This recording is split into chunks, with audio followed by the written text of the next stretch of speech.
to us will be muted throughout the session, except when we get to the question and answer sessions.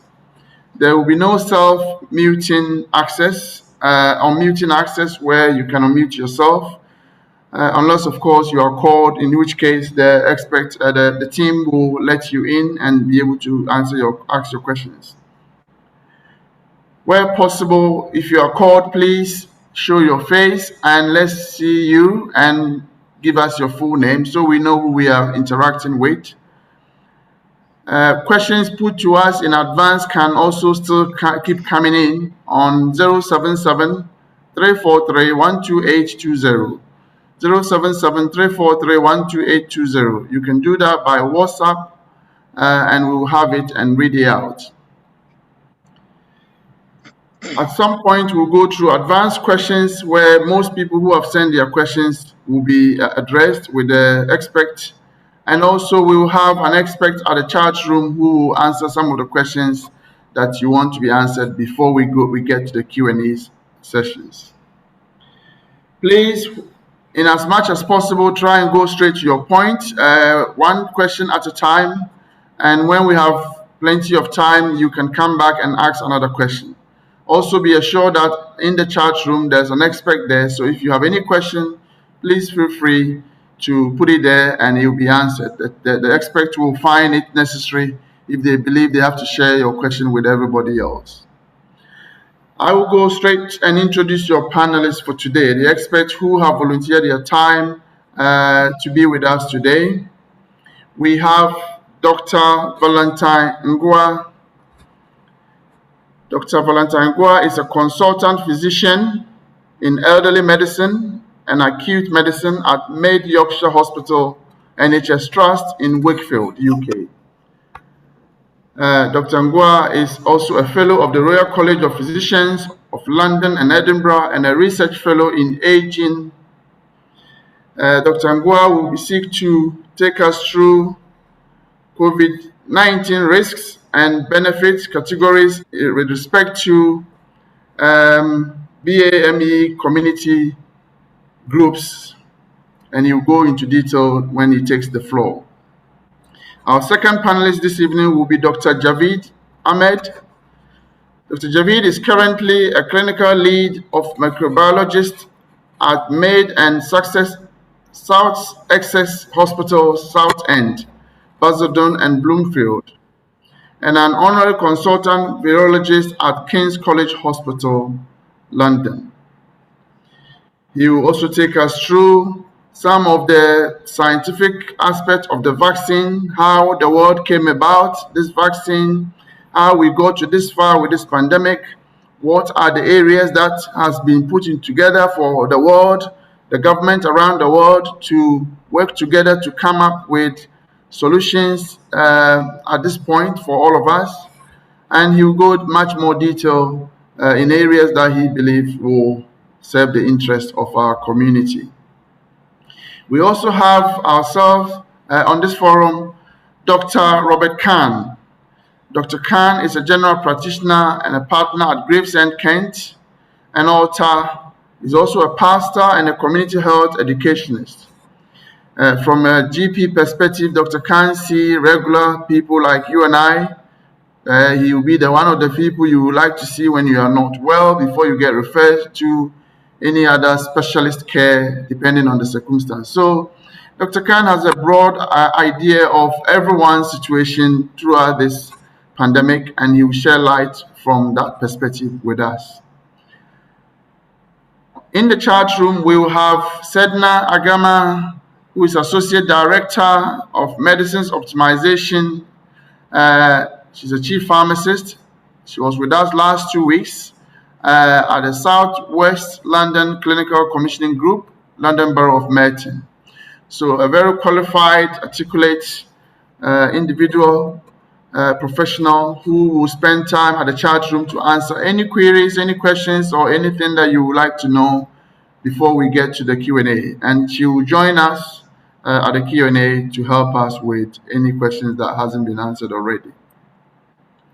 So these are your panelists and the audience. We welcome you once again to this forum.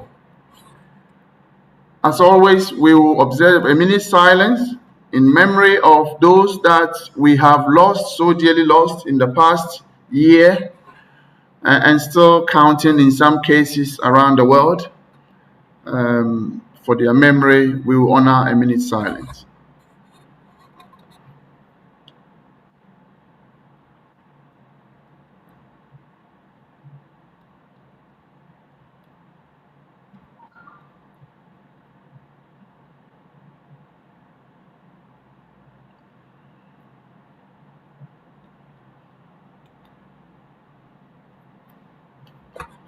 May the souls of those who have departed rest well in peace, and may their passing be a blessing to us all. Thank you. We'll go straight and conduct a poll. It's one of our key reasons for being here is to find out as a community how we are getting on with this campaign, and how much more we need to do to try and get all of us to a safer end at the end. So, Linda, if you can project the poll for us, the first poll, to find out as a community, as a people, where are we with this awareness and the vaccines and everything else going on around the world and UK specifically.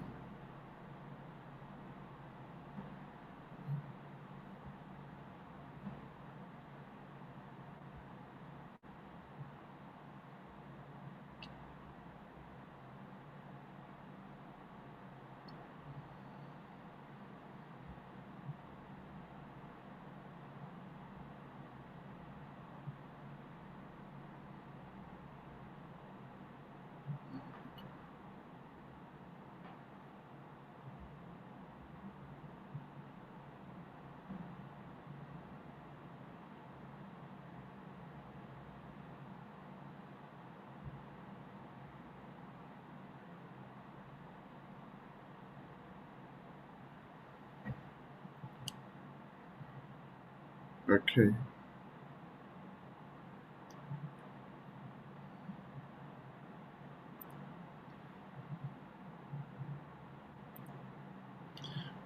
Right, I believe the poll is done. We will get back to you with the result at a later stage. At this point, we'll go straight to panel presentation.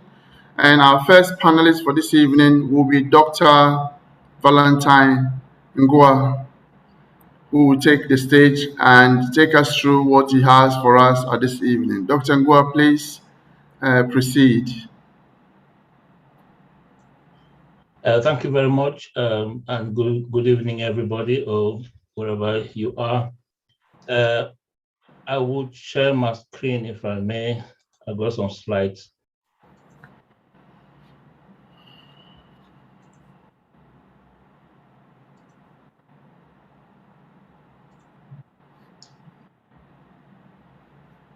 Right.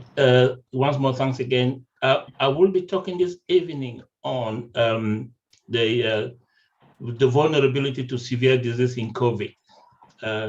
As we all know, a large majority of people who are going to have the infection would not have much symptoms or very mild symptoms.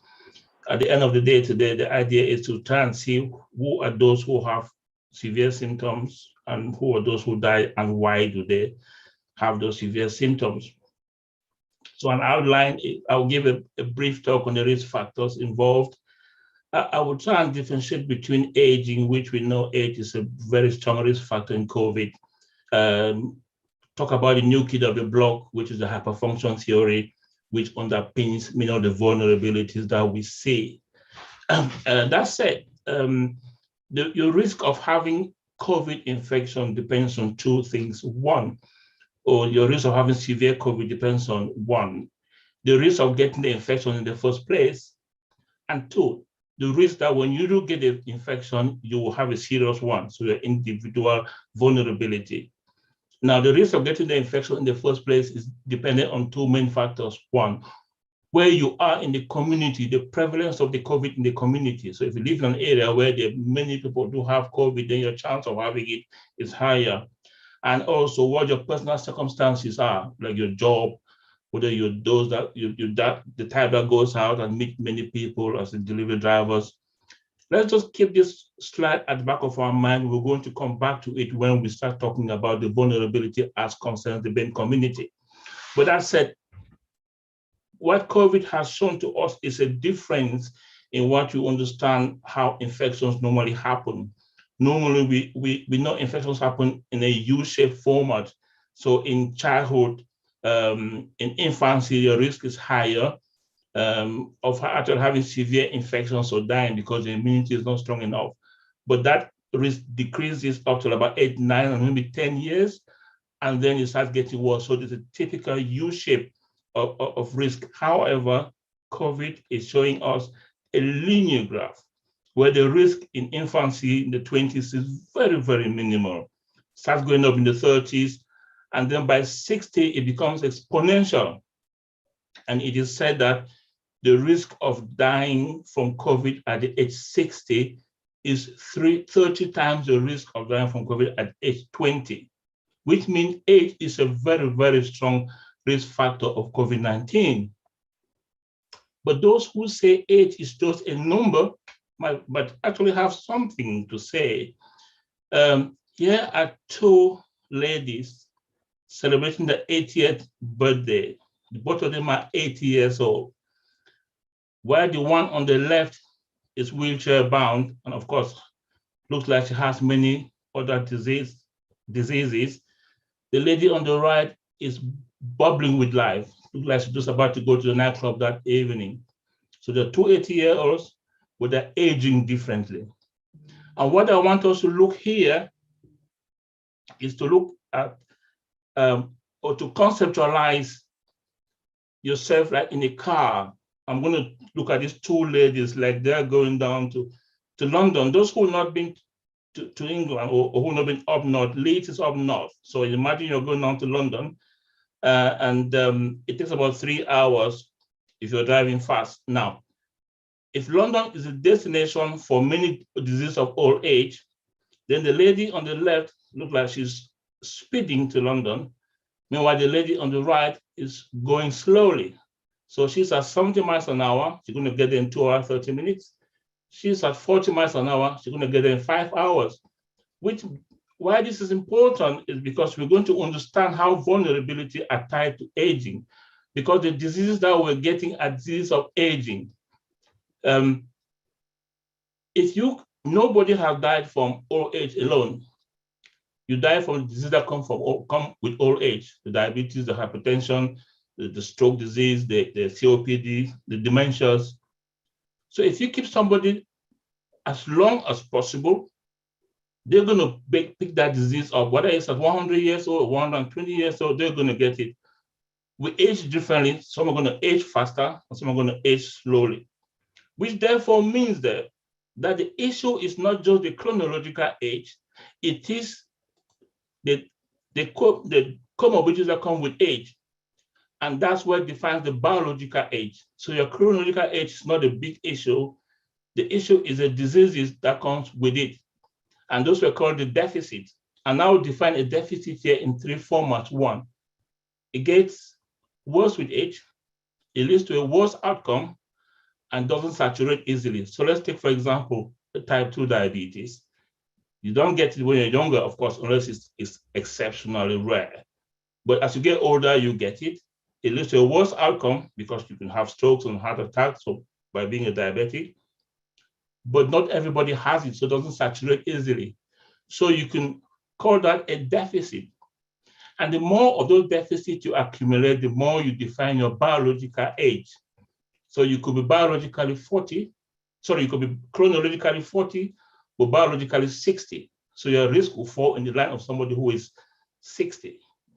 Now, this biological age is what's linked to COVID vulnerability. As we know, quite a few of the people who died from COVID had 1 or 2 comorbidities. The press tells us that all the time. But these were just words.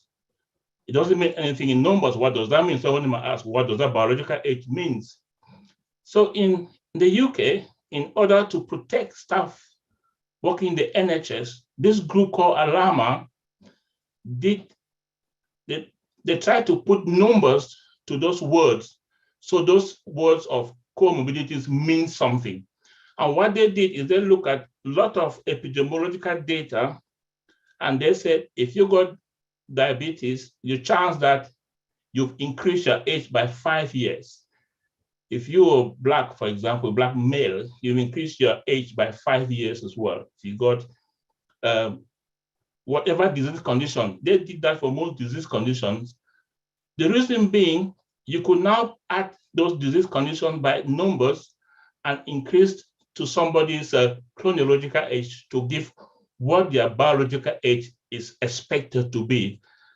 Let's take, for example, Mr. A, who is 48 years old chronologically, but he's got type 2 diabetes, hypertension, and chronic kidney disease. If you go by the Alama graph, which you can see, and I hope it's projected well on your screens, you can see that by being that he's a Black male, he's already got 5 years added to his age. And the fact that his BMI is between 35 and 39, he's got another 5 years. The fact that he's got type 2 diabetes, which is well controlled, he's got another 4 years, and so forth. So if you look at his chronological age, he's chronologically 48, but his biological age is running at about 74. I must warn, Alama use this for risk profiling staff in the NHS so you can get people away from high intensity areas if they've got significant risk.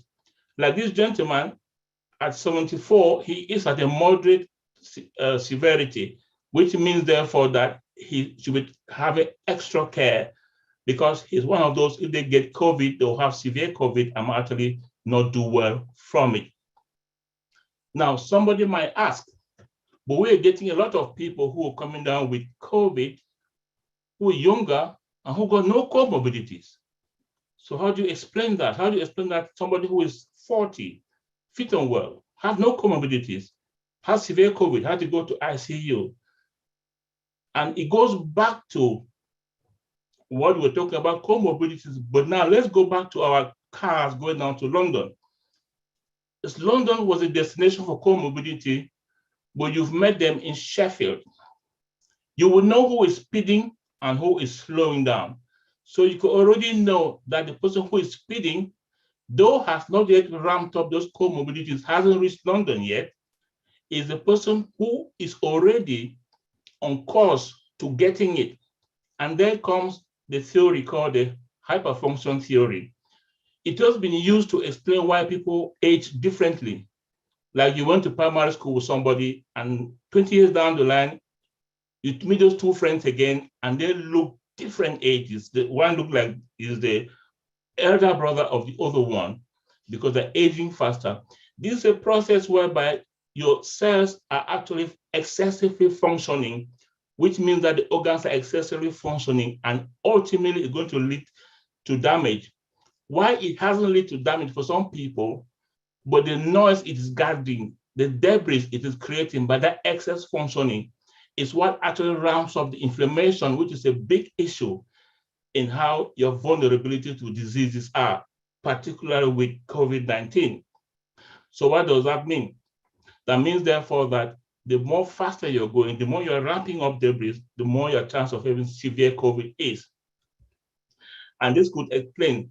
Let us remember, the problem with COVID is not just the infection, it's what the body does to fight the infection. Because the body throws out chemicals which were initially meant to be helping, but are causing most harm. And that's what's called the cytokine storm. It is a hyperfunction. The same with the fact that we know that people with COVID are also having a lot of blood clots in their system. It is also another element of hyperfunctionality of their blood clotting system. I put this in blue because it's very important that we understand the severity of increased blood clots with COVID. We're getting press nowadays of the AstraZeneca vaccine having some blood clot issue, though it has been ruled by the European Medicine Association that that's not true, and just a few minor cases that are being looked into. We have to realize that the infection has got multiple times risk of getting clots, and that's why we highlighted that. Now let's go back to our previous slide, which I took, I think it was the second or the third slide. I said, what are the risk factors of getting COVID? Now let's look at the risk factors of getting COVID in the Black and Asian minority ethnic groups. I said the first thing is the risk of getting infected.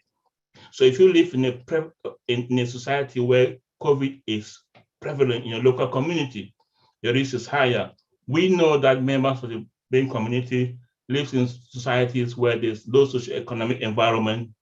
They live in multi-generational households. We've known that for years before COVID, because we look at the UK housing survey, we look at the UK census numbers, and we could see that our population is predisposed to getting infected from COVID. And we also know that our population does the job that people facing.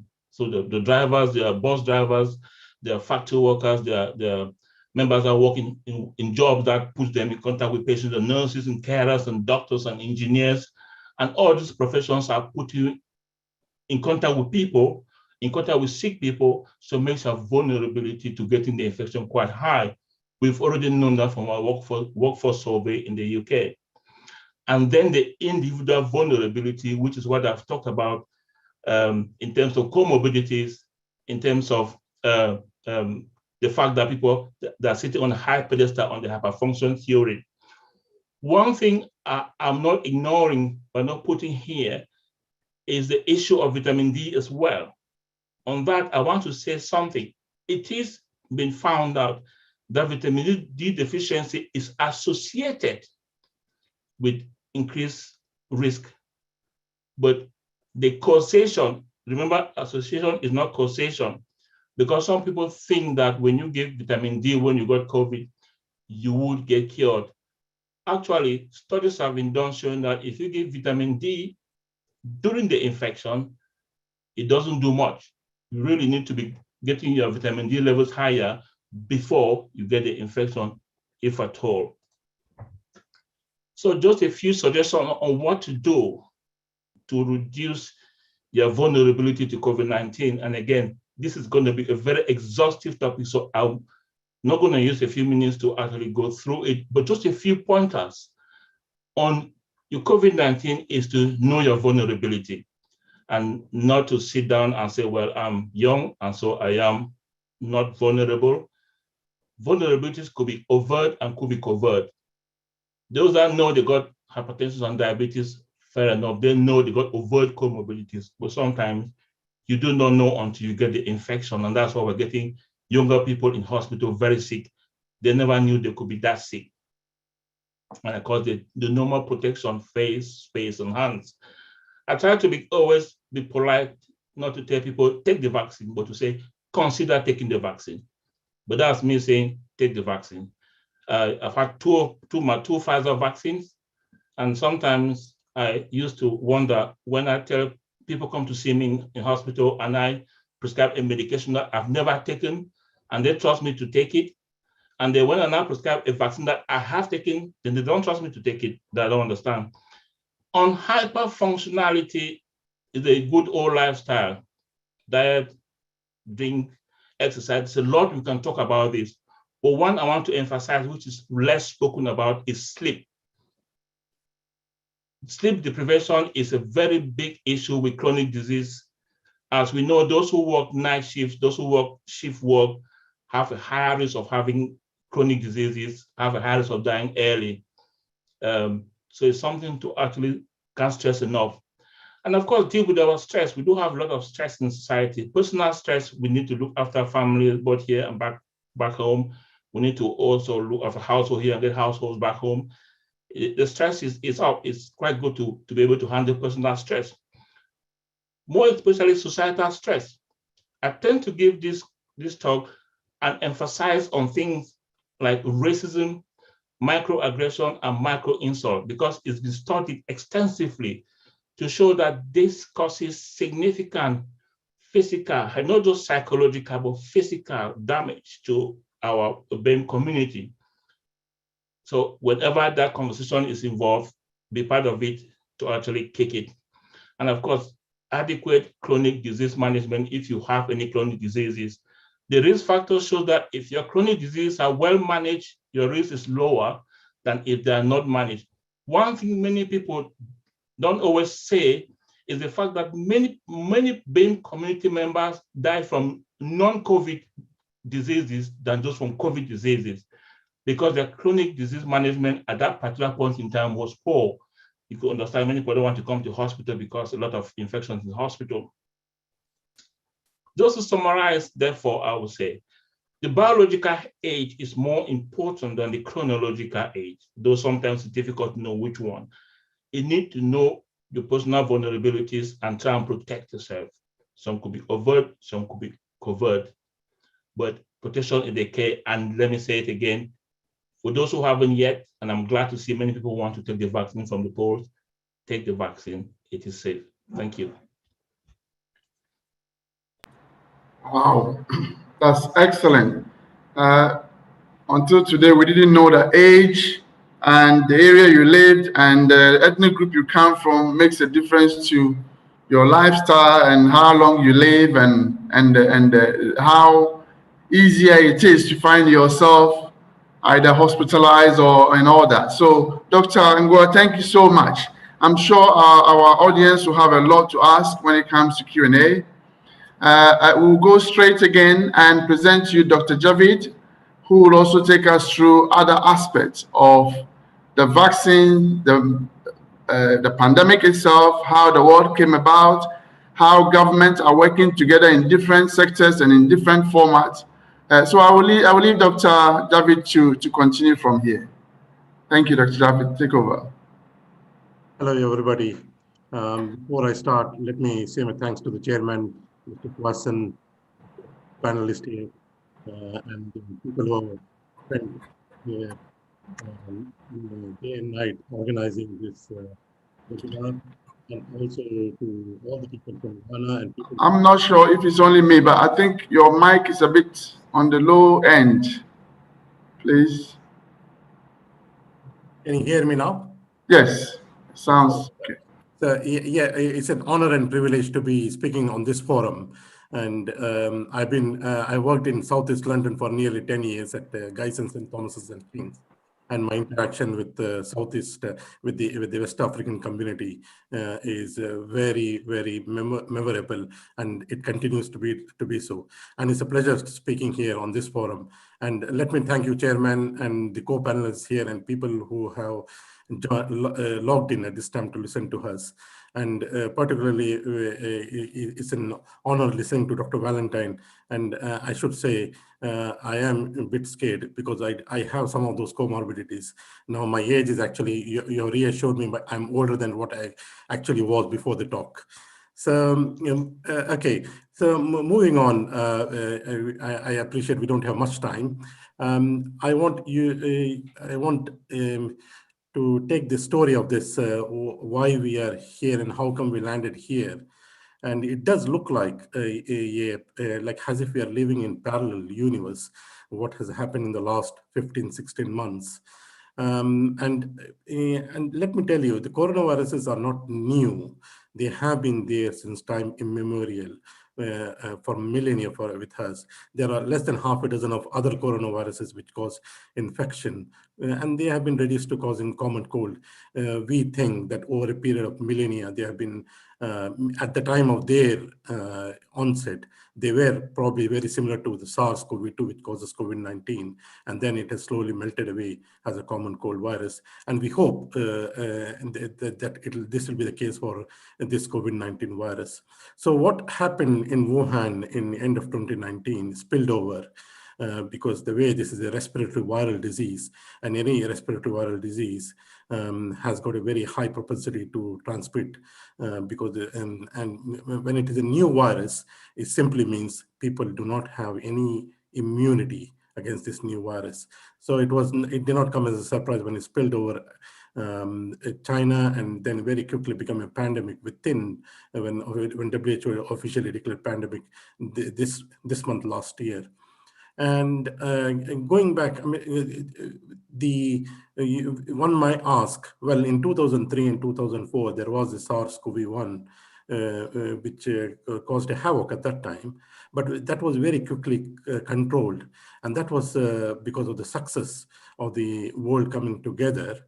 And also, we need to know the virus at that time. What we know the pathophysiology is that the transmission happened after the patient developed symptoms.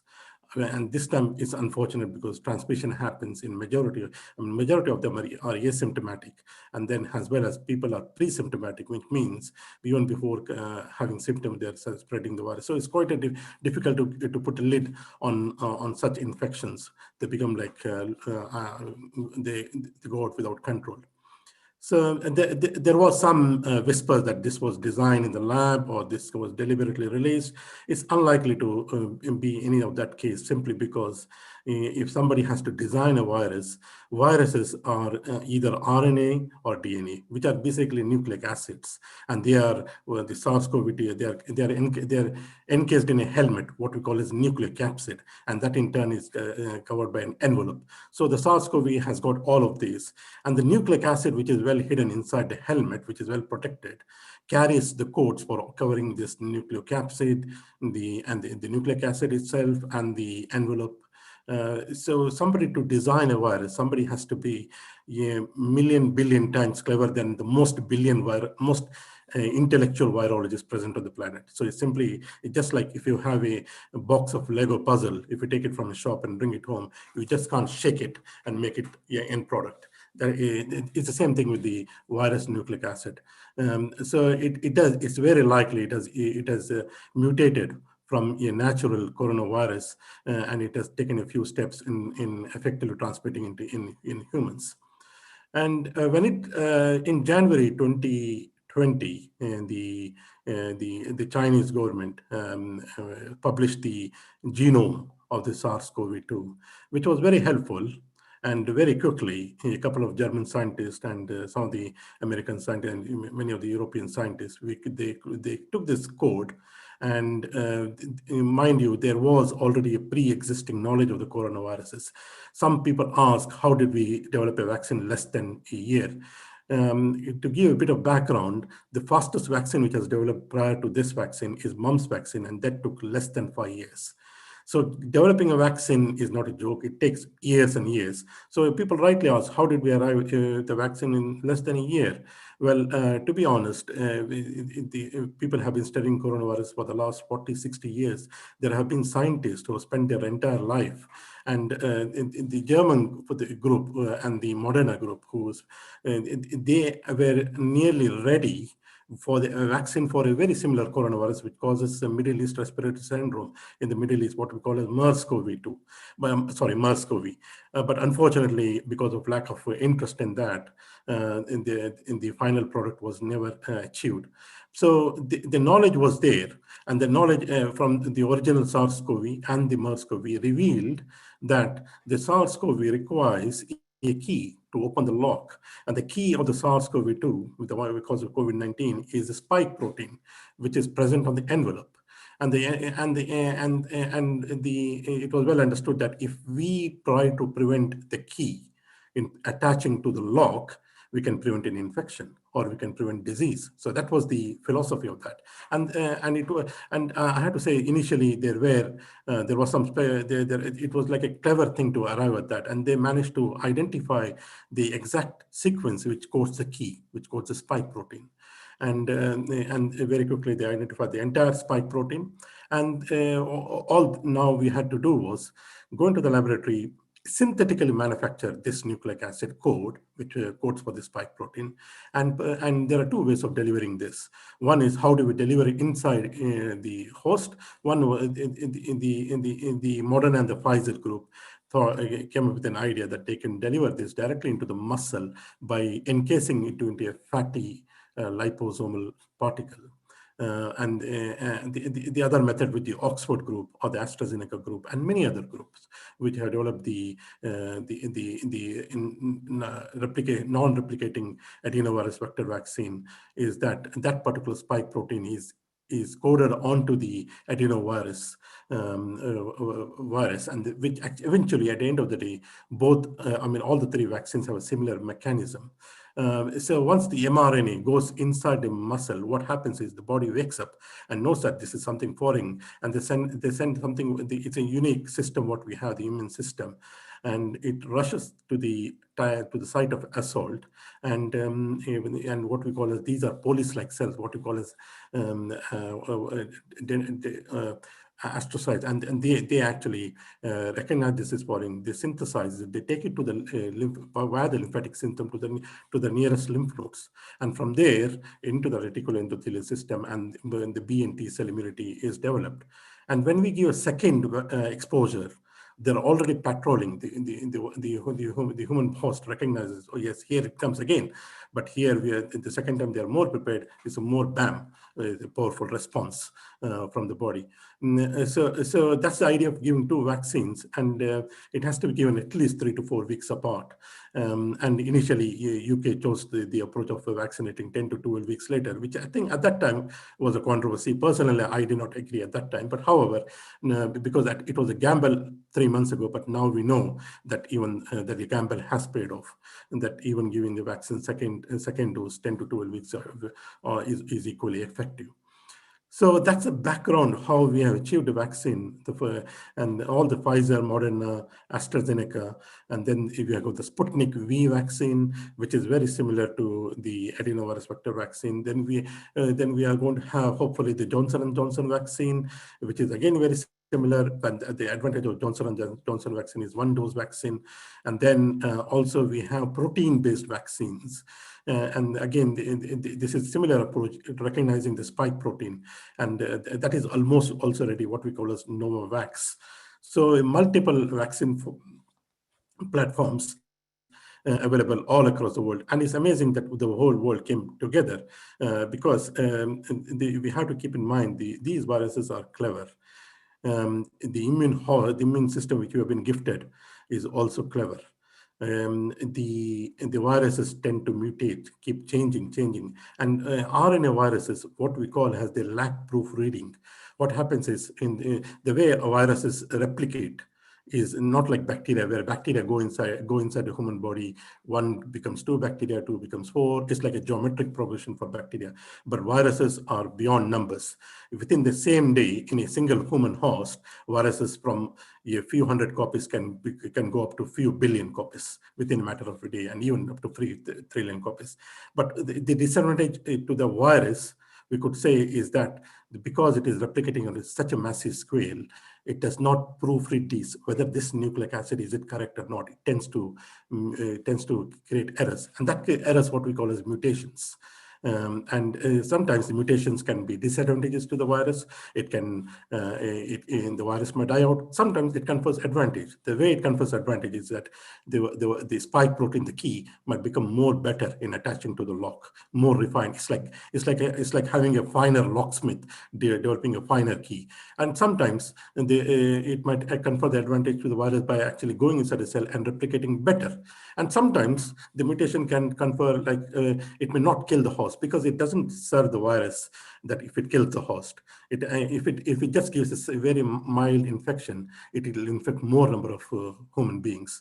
So when you read this in the popular press, the mutations happening day in, day out, like in India now they say it's a double mutant. Then you've got a UK mutant and South African mutant. I mean, I would like to gently warn you not to believe the popular press in that. Popular press always likes to create heat for them to attract attention. We need to take everything with a pinch of salt. I mean, we know sometimes these mutations can confer advantage, can confer disadvantage.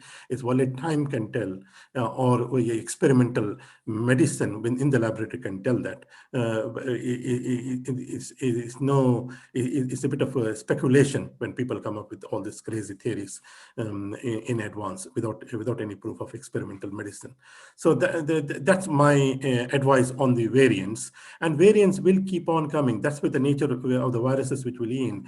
For example, the flu vaccine, why do we get a shot every year? That's because flu viruses are more prone for mutation, more prone than SARS-CoV-2. The flu virus mutates so much that sometimes the next year it could be a massive change. Sometimes it could be a very massive change leading to a pandemic. but thank God that doesn't happen often. So every year we need to have that flu vaccine. The same thing is likely to happen with the COVID-19. The viruses will keep changing. At this point of time, none of the vaccines which have been licensed to use have been obsolete. What I mean is they still function against the variants. They still have have efficacy against the variants. So, but a time will come when, because of constant vaccine pressure, constant mutations, the viruses, the vaccines may lose efficacy. But at that point, we don't need to reinvent the whole wheel. We have the knowledge of manufacturing a COVID-19 vaccine virus. Now we have the knowledge. So all we have to do is we have to treat the backbone of the vaccine, and then we don't need to again conduct massive studies. It's just a minor tweak, and we can be ready. So my guesstimation, or rather I would say a bit of speculation there, is that possibly we might have a newer vaccine probably towards the end of autumn, where all of us may still have to get the new vaccine, and maybe that will happen every year. The experts, I mean, I know, because a lot of people ask me, when is this going to end? I mean, this is something which my experience with in the last 15 months is more than half the times the futuristic statements have gone wrong. So I don't want to make any futuristic statements here, but I can give a scenario. The scenario would be that vaccine is likely to be the end game. I mean, if you have to see we are not going to eradicate this virus. Don't think that one day we'll wake up and this virus is gone. No, it doesn't. It will not happen. The coronaviruses, we know from the knowledge we have, that possibly they will melt away. The most positive hope is that they will melt away like a common cold virus. On the other hand, the most pessimistic view is that, well, this virus can become more can cause more fatality. Hopefully, it doesn't happen that way. I mean, we live in hope as human beings, and even at the end of the day, you see, one thing I would like to warn in the background is that, people are beginning, particularly in richer countries, and they are beginning to normalize this COVID-19. Now we got a vaccine now, but now you see, for example, you see flu or malaria or TB. We got there are developing vaccines against those, and there is a vaccine against flu. But despite the vaccine, there are still hundreds and thousands of deaths of flu happening in the worldwide. So we should not normalize the COVID-19. We still, it'll be a bit foolish for any of the governments across the globe to normalize this COVID-19, particularly in resource-poor countries. Now, in terms of the vaccines, I already gave you the vaccines which are available and the number of doses. And there is a global vaccine union, which is called COVAX, which I'm sure people from Ghana might have heard. And COVAX is a kind of a non-profit kind of a body where people, where resource-poor countries can get the vaccine. Ghana was the first country to get the AstraZeneca vaccine supplied via the COVAX scheme. So there are good things which have happened in this. The world has come together, irrespective of the race, religion, the color. People have worked together under a one common umbrella, which is amazing. I think credit needs to go also in that direction. So, so coming back to the question, what is the future? I think possibly a vaccine is likely to be the end game, and we may have to get vaccinated possibly every year. I believe, I appreciate completely people who do not take the vaccine, and there are reasons for that. I mean, there has been 300 years of racism, which has happened in the Western world, and lo and behold, we can't just come and say, take this vaccine. Just like Dr. Valentine very cleverly said, or very wisely said, consider taking the vaccine. I mean, at this time, I can reassure you, millions of doses have been given of the Pfizer, the Moderna, the AstraZeneca vaccine, millions and millions. We're talking about more than 1 in 2 adults in the UK have been vaccinated with either one of those two vaccines, Pfizer or Oxford AstraZeneca. there has been the vaccine side effects, if at all if they happen in the first 4 to 6 weeks. Any vaccine side effects happen within the first 4 to. If anyone tells you something differently, ask them where they got information from. Any vaccine, for example, it's not like somebody saying, oh, I had my child had my MMR vaccine in 1990 and he developed a very serious disorder in 2005. It doesn't work that way. The vaccine side effects always happen within the first 45 days after having the vaccine, and more than 3 months have happened since at least more than millions of people have got vaccinated in UK. And what do we see? We don't see any kind of serious side effects. I want to mention a brief 1 or 2 lines of this AstraZeneca. AstraZeneca vaccine has got an efficacy, and the end point of these vaccines is not eradication. It's not preventing the infection. The end point is preventing severe disease. The end point is preventing hospitalizations. And we are seeing, hopefully in UK, a reduction. And I don't think it's entirely due to the lockdown. Those who have had a first and the second experience of lockdown in UK know that very well, that in the second lockdown, hardly anything was in lockdown. The traffic was same, and when compared to the previous one, only the shops were closed, but the business, I think, almost was like normal. So, and the schools have been working since the last 3 or 4 weeks, and only we see a tiny, just less than 5,000 to 6,000 cases in the country. So, my feeling is that possibly it is due to the vaccines, and let's hope it that way. Let's be positive that way, that this is due to vaccines, and so that's my reassurance to people that these vaccines are safe. And I'll tell you, when the Pfizer vaccine came and the Moderna vaccine came, it was such a huge relief to the scientific community. Way back in September 2020, no one had a clue that we will have a vaccine by December 2020. No one had a clue. And even if they had a clue, no one was anticipating that the efficacy of these vaccines is more than 95%. Just to tell you the fact, FDA, for example, was ready to license a vaccine which gives a protection more than 50%. This was July, and that's their policy. That's still their policy. That's why you see so many other inactivated vaccines like Sinopharm vaccines, the Chinese vaccines. They're also equally good. They have got an efficacy of more than 50%, and that's why they have been licensed. So these are all, at the end of the day, fantastic vaccines. And when you look at their contents of the Pfizer and the Moderna and the AstraZeneca, particularly the mRNA, the Pfizer and the Moderna, how many ingredients does it have? Less than half a dozen. And when you buy any kind of processed food from a supermarket, just see how many ingredients it has. And I was shocked to hear when my son said to me, my children said that when you take chips from KFC, there are 17 ingredients, and one of the ingredients in the chips is just to maintain the originality of the chips, because the other 16 ingredients have killed the natural taste. So, when you compare that to mRNA vaccine, these are less than half a dozen. And what does it have? It has got a laboratory manufactured synthetic the mRNA spike protein.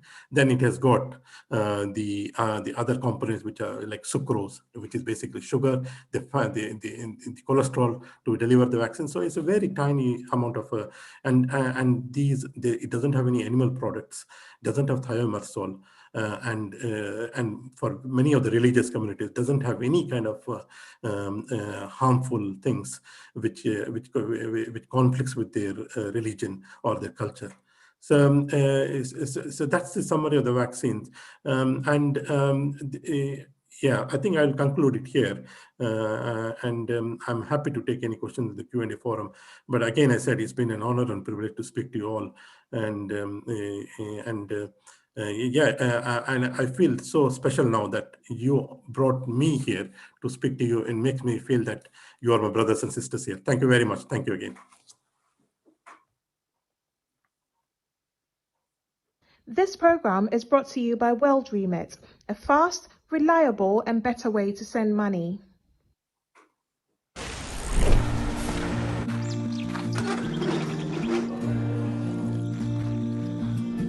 At World Remit, We understand what the journey is about, how it can sometimes take a little distance to bring us a little closer together.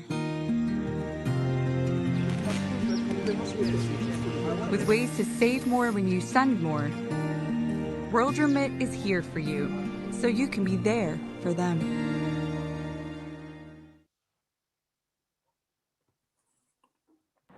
Thank you so much, Dr. Javid. This is such an information. Until you hear experts like yourself who have been on the field and understand the varieties, the variants, and all the kind of technical words that are on our shoulders every day, we take for granted how much work has gone into a whole lot of things behind the scene. And we thank you for the knowledge that you brought to us. Because of time, we'll go straight. We'll come back to Q&A where all of us, all the panelists will be on display. But we will listen to Dr. Khan. Dr. Khan is a GP and will give us his opinion from a GP client perspective or GP patient perspective, if I may say, how he's seeing it from his room, what people are telling him, what are the myths that are still going on, anything that he really think he needs to speak to us about. So that from him, we will then be moving to the Q&A. Dr. Khan, please take the floor. Yeah, thank you, Ms. Grayson. Can you hear me clearly? Yes. Yeah. Thank you for the opportunity to come on again. I think that, like Dr. Javid and Dr. Valentine, all that we seek to do is to allay the fears of our brothers and sisters from our community, basically.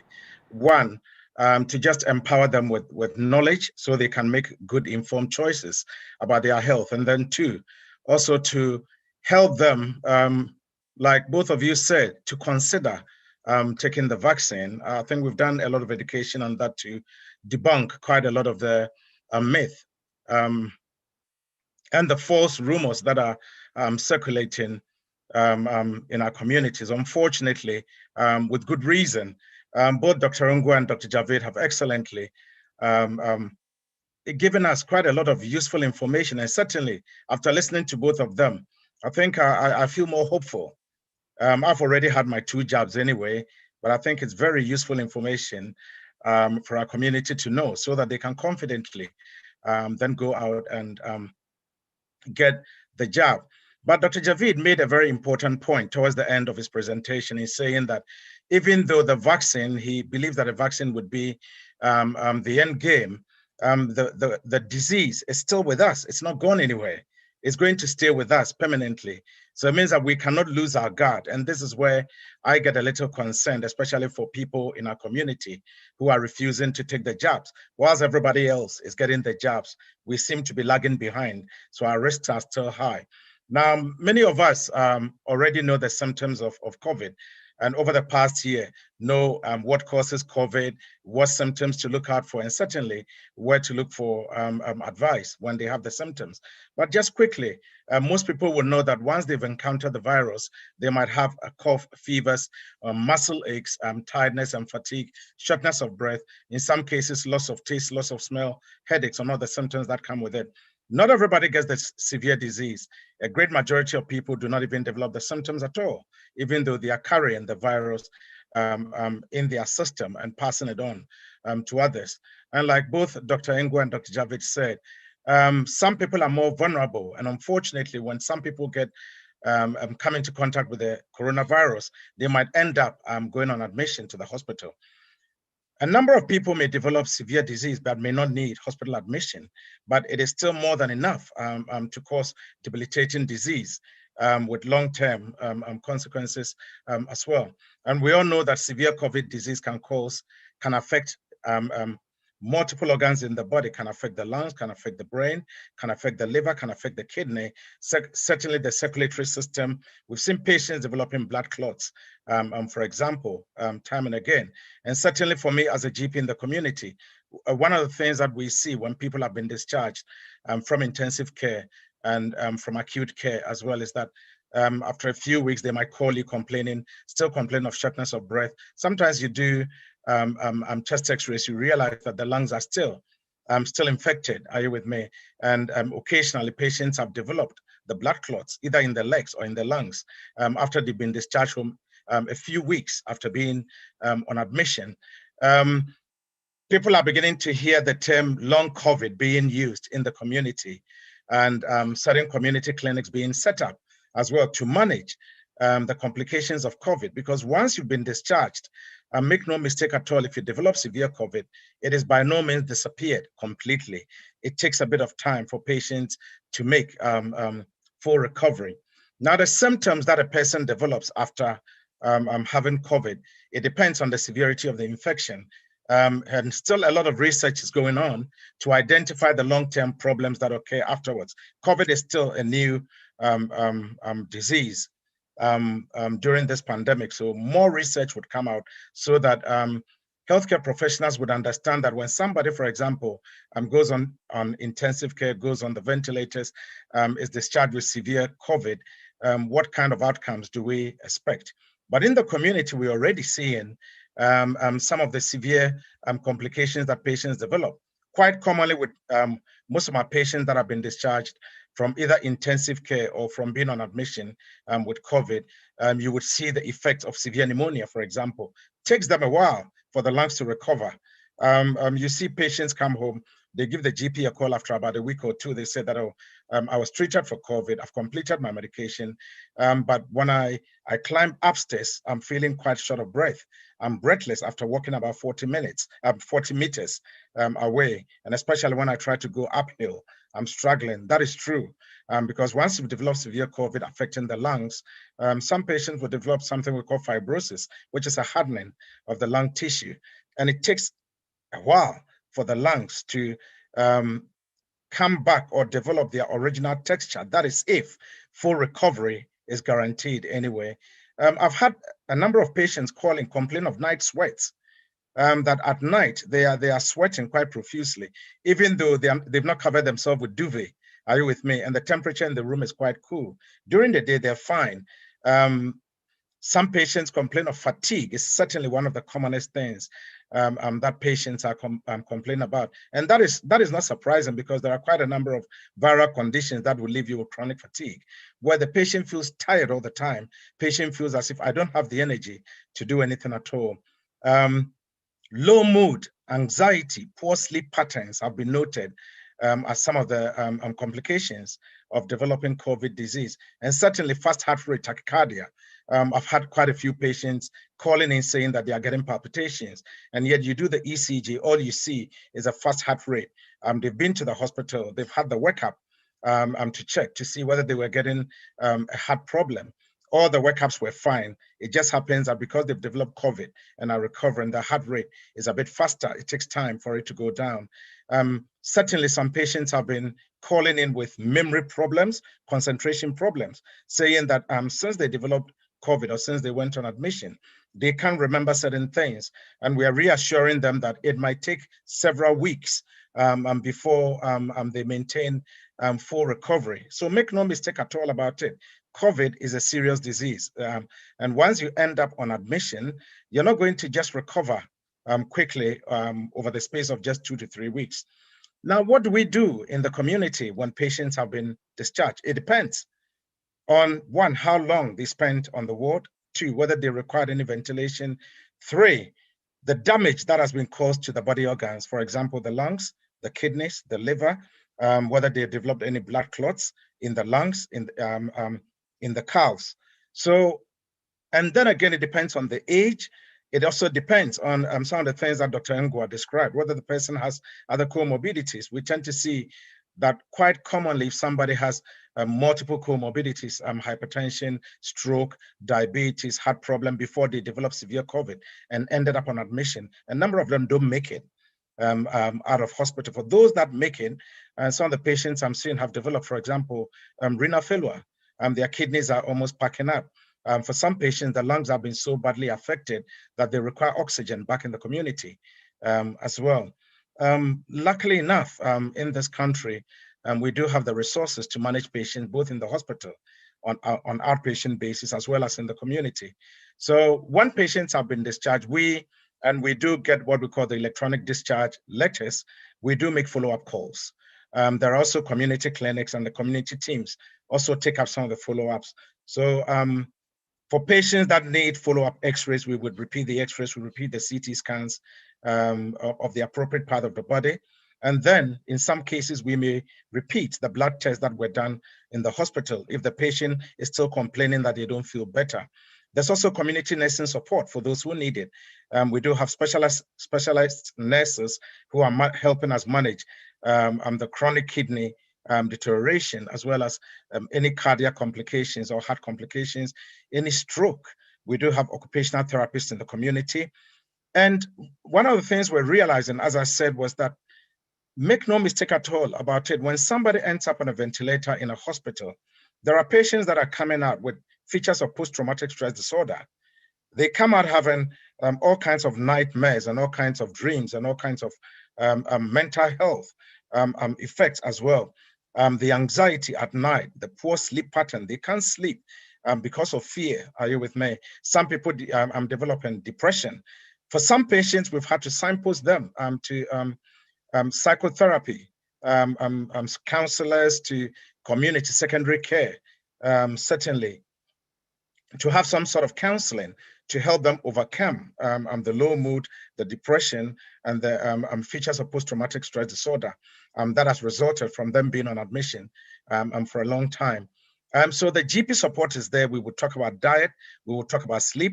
Patients who cannot sleep, we might be able to prescribe something for them to help them sleep, because we know that adequate rest helps the body cells to recover quite well. So I have prescribed a few sleeping medication to some of my patients to enable them to sleep comfortably at night, so they wake up feeling a bit more refreshed. And then one of the challenges is to get the patient moving, the rehabilitation of the patient having been discharged from the hospital, for them to get back to normal and then to get back to work again. We try to liaise with family, with carers, to offer some support to the patients as well, because remember that patients end up with chronic fatigue, the tiredness, the weakness, the shortness of breath, on slight exertion. So the things they used to do before they had severe COVID, they struggle to do them. You'll be surprised, patients complaining that they struggle to even bath themselves once they've been discharged from the hospital. So they will need carer input. These input are in the community. For patients that are expecting to go back to work, my personal advice to them is that it takes time. You slow down. Certainly work with your employer. If your employer has good occupational health, do get in touch with occupational health so that you can be risk assessed properly. And where you feel as if you can go back to work, you're not going back to work full time. There's something we call phased return. And as GPs, we can give you a medical certificate. And on the medical certificate, we can state whatever treatment you had and the fact that you need phased return. And you can take this. Phased return basically means that if you used to say work full time, you're not going to go back straight away to full time, because we have to ease you back into your normal workload. So we might recommend, for example, that you work maybe 3 out of 5 days, and out of the 3 out of 5 days, maybe if you used to do a 9 to 5 job, maybe you work half the day, you go home, and then slowly ease yourself back, because your strength is going to take time to recover. And remember that if your employer is forcing you back to work when you've not recovered fully, have a discussion with your GP. Are you with me? Because I think there are regulations around nobody being forced to go back to work. Now, there have been so many different reasons why, or barriers why, people from our BIMI community or Blacks and Asian minority ethnicity are not accepting the vaccine. Dr. Javid touched on quite some of them. You cannot erase 300 years of racism easily, no. And certainly from the experiences that our people have had in the community, different experiences, whether covertly or overtly, people are not going to just suddenly wake up in the morning and then believe every information, hook, line, and sinker. One of the reasons we're doing this is to reassure them that in spite of previous racism, people have to understand that this is a worldwide concerted effort. And certainly the vaccines that we've been giving to people, certainly in my community, in the GP surgeries, there are no vaccines that say that this one is for an Asian person, this one is for a Black person, this one is for a Caucasian person. A great majority of my patients who have had the vaccines have been Caucasians. Now, I always pause and ask the question, why would they kill their own people?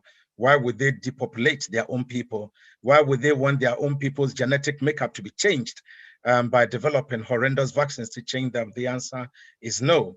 And certainly with modern social media, people are scrutinizing whatever is going on. So even if people have an ulterior motive, maybe to use vaccine as a means to destroy a particular ethnicity, truth eventually would come out. Are you with me? It is not like 50 years ago, 80 years ago, where a lot of things could be done covertly and things do not come out.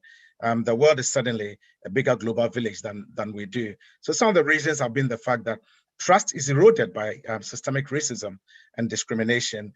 And then the fact that there's previous unethical healthcare research in Black populations. So, some people have mentioned the Tuskegee experiment in the United States as an example where Black men were injected with the syphilis bug, just as a way. And these things don't go away easily. Plus other trials that have happened, maybe in the communities in Asia and communities in Africa as well. They would never go away. And these have sown seeds of doubt. Our communities do not trust politicians. They don't. Basically, they don't trust what the media say. They don't trust what politicians say because of hidden agenda. And they've long held suspicion that reporters and scientists and government officials are collaborating to hide the real fact about coronavirus and the COVID vaccine. I always keep challenging those in authority that trust must be maintained. That trust has to be there. If they want our communities to take up the vaccine, then they have to be very clear in terms of how they collaborate with our community. Some people reason is that they think that big pharma or the big pharmaceutical companies are out there to make money. And certainly there were people, some of my colleagues from the healthcare system who quoted certain trials, discredited trials. I remember one particular trial discrediting hydroxychloroquine, for example. There were people from some of our countries who said that, well, if you take a country like Ghana, we may not be able to afford have the millions to buy the vaccines in bulk quantities. Where is the money going to come from? So if there are treatments like hydroxychloroquine or things like doxycycline, ivermectin, medications like this that can help our community, why are people designing trials to, for example, falsely label these medications as either ineffective or quite bad? And a lot of these trials were sponsored by Big Pharma. So it tends to create a bit of doubt or sows seed of doubts in the minds of our community that, hold on, what is going on? Are we being forced to take up a vaccine so that some people can make billions of dollars? And then you look at the vaccine wars or the political shenanigans, if I have to use that word, that is going on between the UK, the EU in terms of vaccine efficacy and the clots and whatever. And sometimes it is more than enough to then start sowing doubts in people's mind. But I think using this forum, we can tell our people that, look, as far as we're concerned with the information that we're presented with, it is safe and efficient and effective to have the vaccine. And nobody is out there to destroy our community. Some people have quoted the 5G conspiracy theory as a way, for example, of Big Brother monitoring people from our community that, for example, and I read in some of our social media platforms, some of the videos circulating, that the reason for the two vaccine strategy is that the first vaccine primes you. It primes the body's DNA or RNA. And then when the second vaccine contains something like a chip that allows people to be monitored using satellites from space, basically. Now, I don't think that is the reason for the two vaccine strategy to help us. Basically, it is just to boost the immune system, not to introduce any chip into anybody's skin or anybody's body for Big Brother or big governments to monitor us from afar. We are being monitored anyway, as long as you have a modern phone, and as long as your date of birth is out there, and as long as you have a bank card with a chip, And as long as you have a credit card, and as long as when you're traveling, you submit yourself to fingerprints and iris scans and whatever, make no mistake at all about it. Your information is out there in outer space. You can't hide, you can't run. So there's no need to be scared about any chip that is coming. And again, finally, why one of the reasons people are not taking up the vaccine is the healthcare experiences of BMI people within the NHS. And I keep telling people that even for me, as a healthcare professional, I've been to A&E with my son, and the experience wasn't pleasant to talk about. And until I mentioned, I challenged the person who was looking after my son, I challenged him and told him that I was a clinician myself, and that was my local hospital. I come there for teaching, I come there for training, I come there to interact with my other colleagues. And he was just a locum, he didn't know me. But I told him that if my color was different, my son would have been treated in a different way, and my experiences would have been better. And I made it clear to him.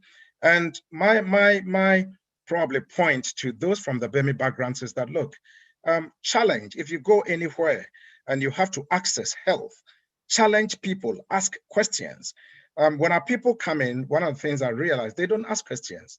They don't. And it comes from our cultural backgrounds, our knowledge, our attitudes, our practices, our ideas, our concerns, our expectations that the doctor is almost like God in the communities where we come from in our countries. So people don't question healthcare professionals when they go. But I would encourage them that, look, when you call the practice nurse, when you call your GP, when you speak to your GP, certainly when you speak to specialists like Dr. Javid and Dr. Ngwa, question them, ask the questions. If they give you a treatment, ask questions. Don't be afraid at all. Don't be afraid that, and if somebody shows any covert racism or overt racism, challenge them. And out them, report the matter so that we can eradicate this. Otherwise, then our health outcomes, our health care experiences are going to continue that way until we start challenging some of these practices, whether be it in hospital, be it in general practice as well. And then so that with time, I believe that this health inequality and marginalization of ethnic minorities who seek treatment probably might improve. And to the point where our people will confidently take up vaccines, will confidently seek treatment, will confidently manage their chronic diseases much better. And I think I'll end here. And I believe that any questions that come out would be addressed through the question and answer session. So once again, thank you, Mr. Kwesim, for the opportunity to be part of this session. Thank you so much, Dr. Khan. This is very great. It's great. I mean, you have given it the finishing touch of the clinicians and the consultants who were also dealing on specific aspects of the whole pandemic and how they have been involved in their areas and all that. Thank you so much. You are one of the people that people like myself will run to you every morning and ring you the first time I have headache and all that. So when we have the GPs on, along with the experts in the big hospitals and other areas, it helps because you can articulate our views and our concerns as well. Thank you very much for being with us. Can I just say that this program, again, is being brought to you in partnership with Ghana Union, Ghana Nurses Association, UK, the Western Region Association of Nurses, UK, the Nightingale Nurses Association, UK, and supported by Ghana High Commission, and Doctors and Ghanaian Doctors and Dentists Association UK. We also have a support from World Remit, who is helping us to broadcast this to you. And we have Omega Live supporting as well, carrying it on their platform to the wider audience across the world. At this point, we will go back to the question and answer session. But before we do, we will, having heard all this good information from this expert, we will have to take a poll to find out exactly what we think of ourselves now from where we were when we started. These polls are important. We want you to take part because it helps us to tailor our services to your needs and be able to identify the topics that need to be addressed going forward. So please, we encourage you to take part. Thank you so much. It helps us to put the program together better.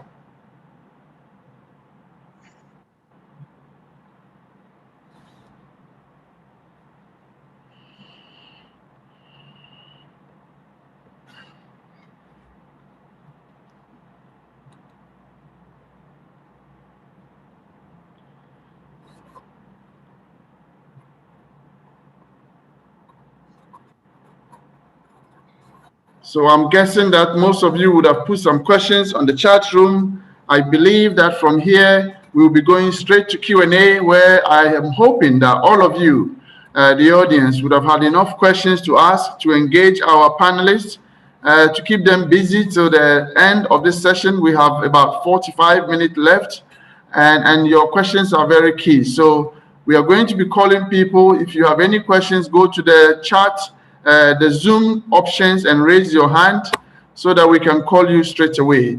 I also have some pre-event questions that I'll be going through, and I'll be asking those questions at random, based on how many people's hands are up on the chat, on the Zoom hand raising icons. So I'm hoping that as many of you who have questions will raise your hand, and I will endeavor to call you within the time that we have. We have experts tonight who are very key to the discussion today, and I encourage you to feel free and ask your questions, and I'm sure they will do their best to address it.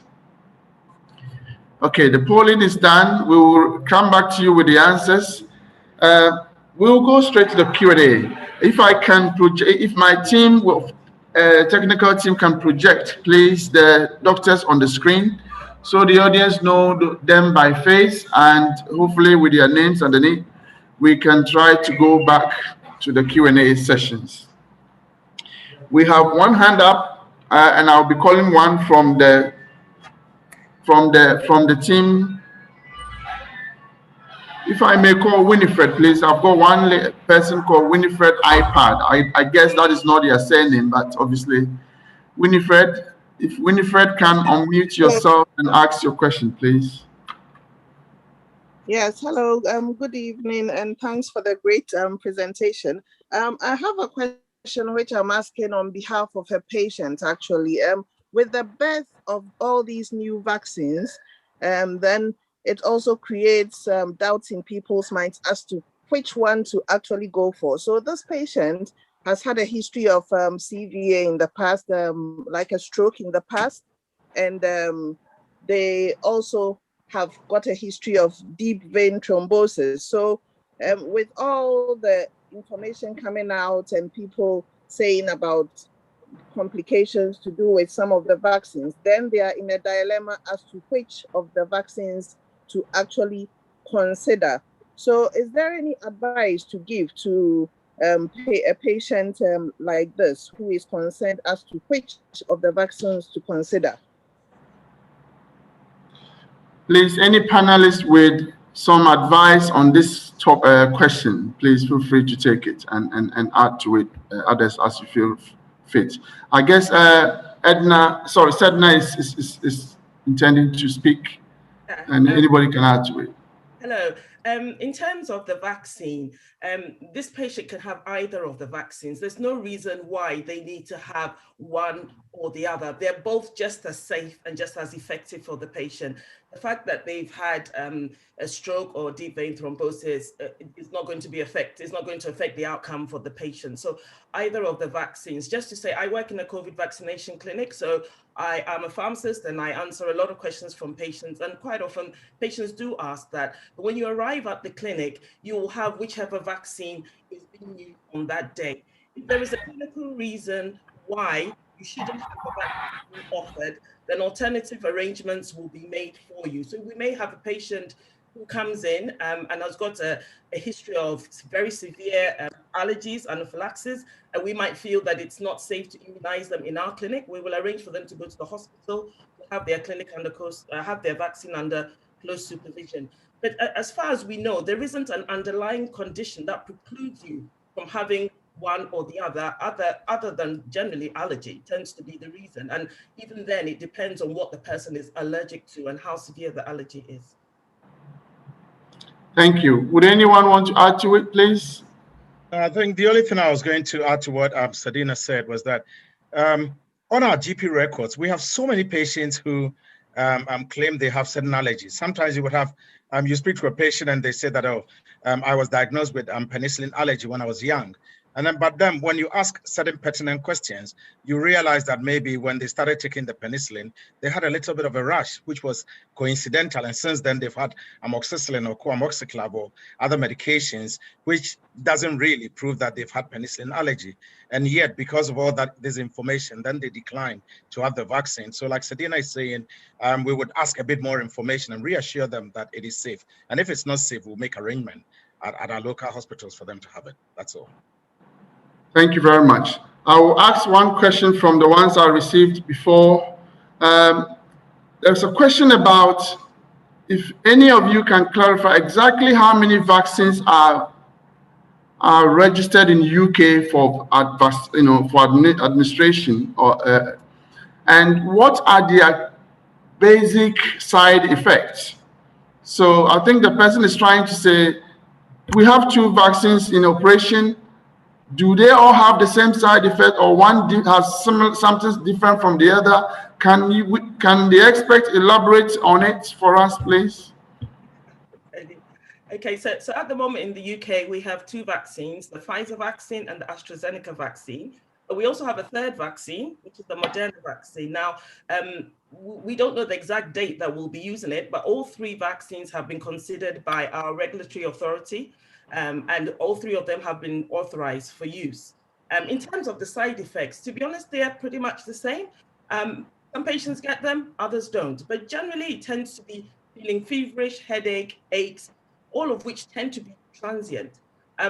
Recently, the advice is that if you have a headache, for instance, for more than 4 days, then you do need to speak to your doctor. But generally, the side effects, and I've worked in a clinic that's immunized close to 100,000 patients now, and the side effects are pretty much the same with those vaccines. I wouldn't say that one has different side effects to the other. It's the same side effects that a baby would have when they have their immunization. So temperature, fever, chills, muscle ache, a pain at the site of injection, but not a lot else, thankfully.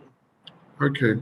So what would you say to someone, 2 people with the same age group, no pre-existing condition, taking the same vaccine, and one had side effect, one didn't have anything at all other than a pain in the arm where the vaccine was administered? What would you say to those 2 people? I would say that we're all very different. So in the same way that we all take medication and it works for one person and it doesn't work for the other, it's exactly the same.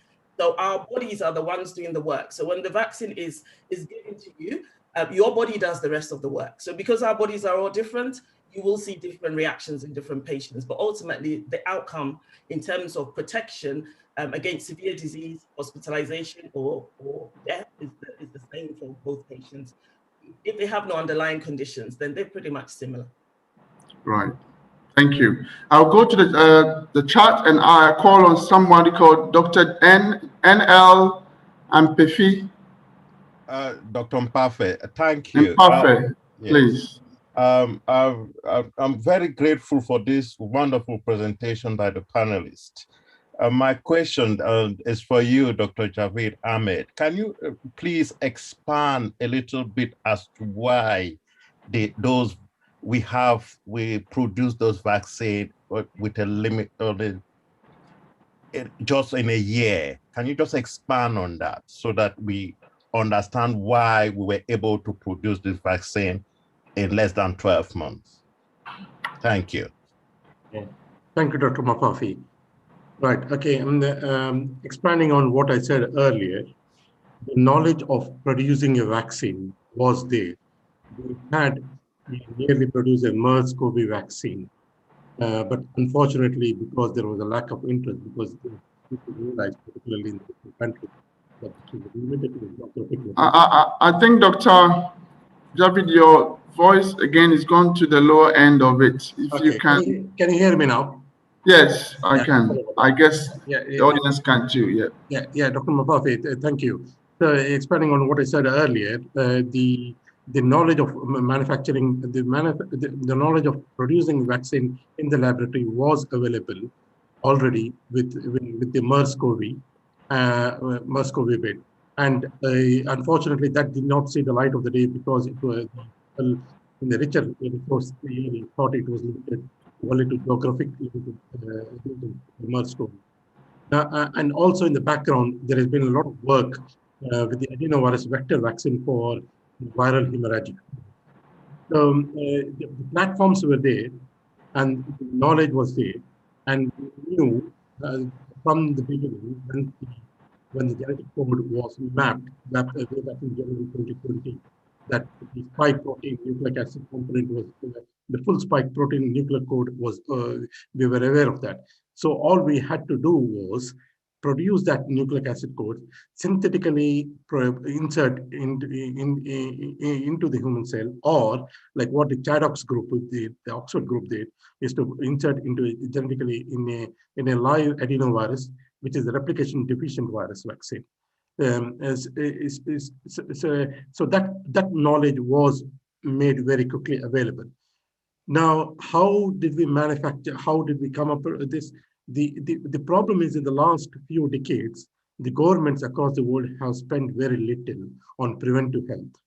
And you'll be shocked to see some of the African countries, like for example, Rwanda, has performed much, much better in response to the pandemic than United States of America last year alone, because the amount of the money they invest in preventive care is far, far more. That has led to a lack of interest in vaccine mass manufacturing production. So which led, when this pandemic arose, which led for the governments to fall back to commercial manufacturers like Pfizer, Moderna, AstraZeneca, big, where they can massively produce millions of doses. The government did not have the technological know-how. The pharmaceutical companies had the technological know-how. I'm not, let me put a disclaimer here. I should have said this earlier.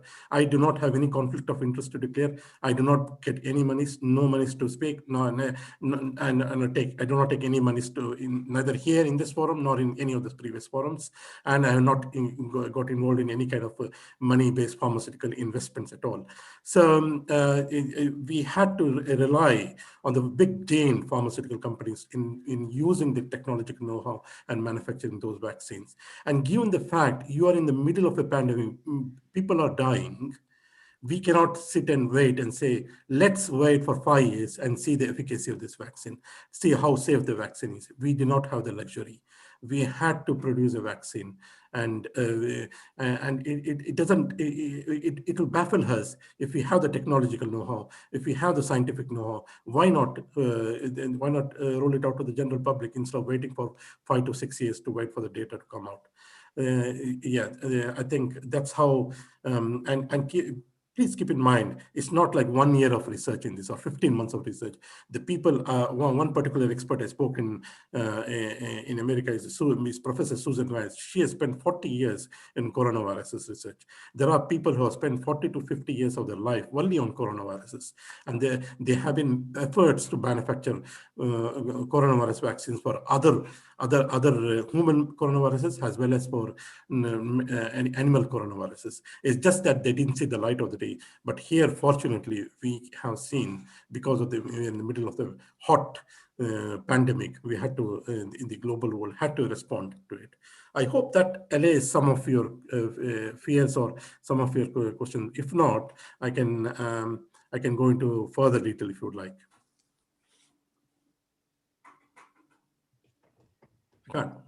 I can add to that as well. I think the key thing people need to remember is that we have vaccine experts across the world.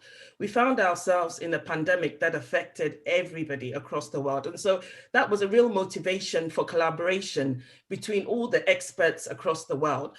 The other interesting thing about this trial was that a lot of us healthcare professionals enrolled for the trials because equally we knew that we needed to do something and do something really quick. And so it was very easy to get people to join the trial.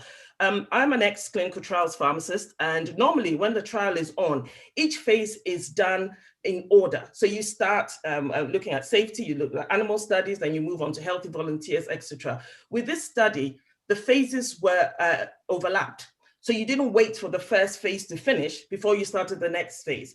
And that helped to condense the time in which the vaccine was produced, not because any steps were skipped, but because we needed this thing urgently. As soon as they could see that there was promise, the next stage started. The other thing, as we'll all know, is that obviously manufacture of medicines is a commercial activity, and normally companies will be developing something and keep all the information quiet and secret because obviously they want to get to the end and reap the benefits.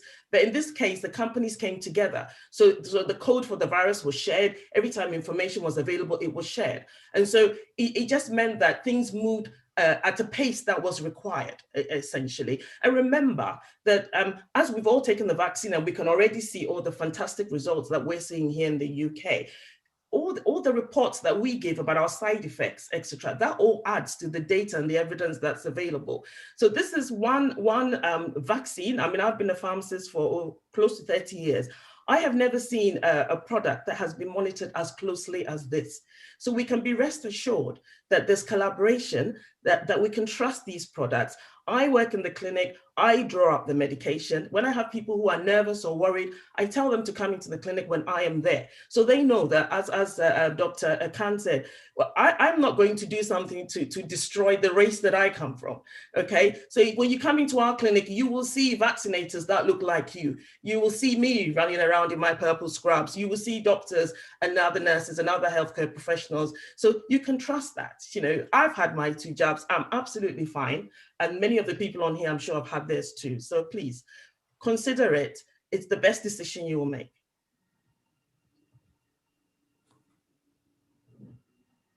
You're on mute, Emmanuel.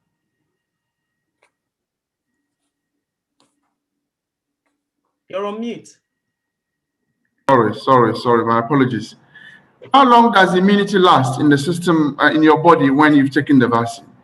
And also the next question, if I may follow with that, is that the first one is how long vaccine immunity lasts?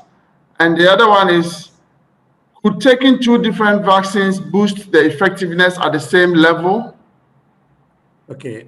So how long does it last? Are we talking about a year or 6 months or 2 years or 5 years?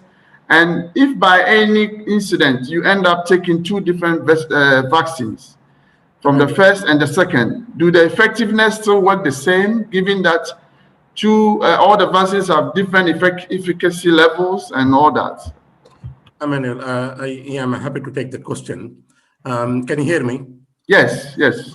Okay, with respect to immunity, people have been looking at the other coronaviruses, how long the immunity lasts to see extrapolate how long our memory cells will last.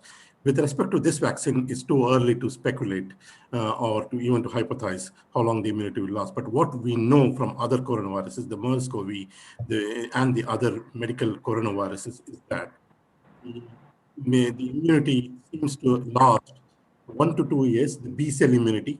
And there is another important arm, the memory cell, the T cell immunity. And the T cell immunity seems to last for at least 4 to 5 years. Now, there was a paper which was published end of last month, the amazing paper from Seattle, which looked at another coronavirus, and they looked at the population neutralizing antibodies for 9E, that's the name of the coronavirus, from way back from 1982 and they followed up for nearly 20 years.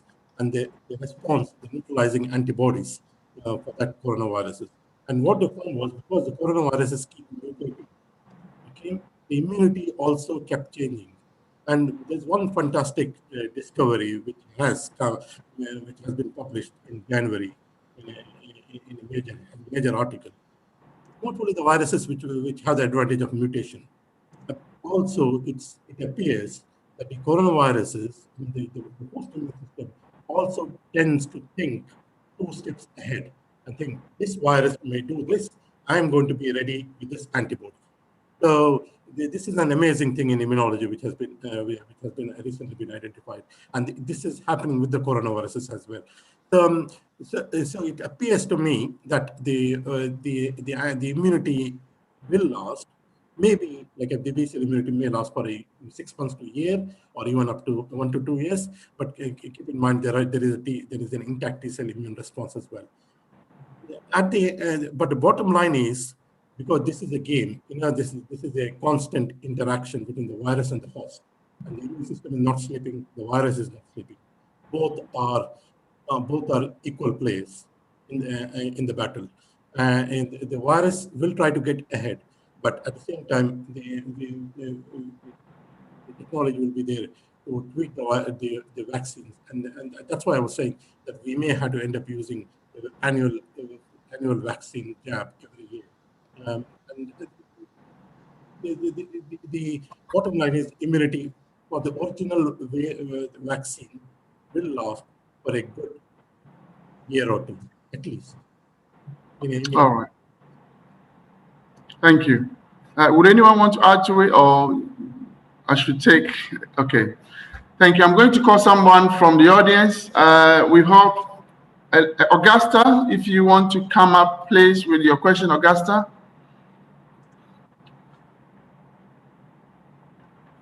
We have Augusta with your hand up. If you're still with us, please. Yes, please. I am still here. Thank you. Thank you very much, Mr. Kwesi, for the opportunity to ask this question, and thank you also for our panelists for fantastic presentation so far. I would like to find out from any of our panelists. I have come to realize that when you go for the vaccine, you don't have the choice. When you go there, they offer whichever, either AstraZeneca or Pfizer. I would like to find out if there's any criteria at all as to the choice of vaccine for an individual when you go to these vaccination centers. I can answer. Thank you, Augusta. I'm sure. Yeah, I said that at the beginning. So there isn't a choice, and simply because on any one day when we have the clinic, we use whatever vaccine is given to us. It's as simple as that. So when we get the vaccine in and we set up the clinic, when your appointment is being booked, so there are two different types of clinics, which you may or may not know. So we have the large clinics and we have the GP-based clinics. In the large clinics, they would only have one type of vaccine at the time. At the GP-based clinics, they get both vaccines, but not always at the same time. So basically, when your appointment is made, it is made knowing that you will get a vaccine, okay? Now, remember what I said, they're both as good as each other, okay? So, and they're both as safe as each other. So there's actually no particular reason other than allergy, as I said before, where a patient has very severe allergies that has meant hospitalization, or they've had severe allergy, but we're not sure what it is. In that case, if we were using Pfizer, we wouldn't give them the Pfizer vaccine, we would give them the AstraZeneca vaccine. But generally, you don't have a choice. But what I say to people is, consider yourself blessed that you have a vaccine, because both of them are just as good as each other. Yeah, I was just going to add to what Sadina said, that we do get patients calling us asking whether they've got a choice. And interestingly, almost all the patients that are asking are from our community. Yes, simply, most people would not want the Pfizer vaccine for some reason. They would want to get the AstraZeneca vaccine simply because it's a more conventional vaccine compared to the Pfizer, which uses the mRNA technology. I've had to field quite a number of those questions, and unfortunately, we don't have the choice. And like Sadina said, it's a blessing to even have access to any vaccine at all, because the situation is not the same elsewhere outside of this country. Both of them are equally effective. And as Dr. Javid has reassured us, and I feel so empowered after listening to him, that it is safe, it is efficient, and it's okay for us to have it. Yeah. Thank you. Add something to that before you go ahead. Yes, Dr. Ngwa. That is also add to the second of your first question that you asked. I think for the first dose, yes, it's anyone that's available. But I think once you had the first dose, the second dose is usually the one that you had in the first dose. I think the guideline at the moment is exceptionally warranted. You should always get the same one you had in the first dose. There is because one of your questions was whether mixing them had be more efficacious. I think there is a trial ongoing now. It has about 8 arms. They're going to compare the AstraZeneca for 3 weeks. Sorry, Pfizer 3 weeks, Pfizer 12 weeks, Pfizer AstraZeneca 3 weeks, Pfizer AstraZeneca 12 weeks, just like that. And then come up and see whether it makes any difference. Only then we will have more information whether you can mix and match. But for now, it's the same Goodwill. Can I say Thank you. on the mix and matching as well?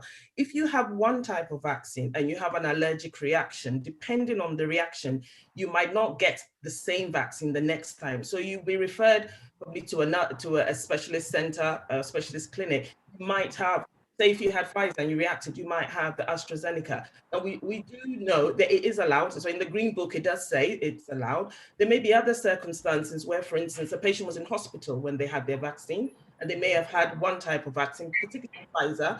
They come into the community and they're housebound or they're in a care home.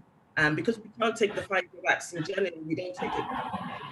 They may end up having an AstraZeneca, but that will be discussed with their doctor, and they will be given that prescribed especially for them. So there are times, sometimes people come from other countries as well.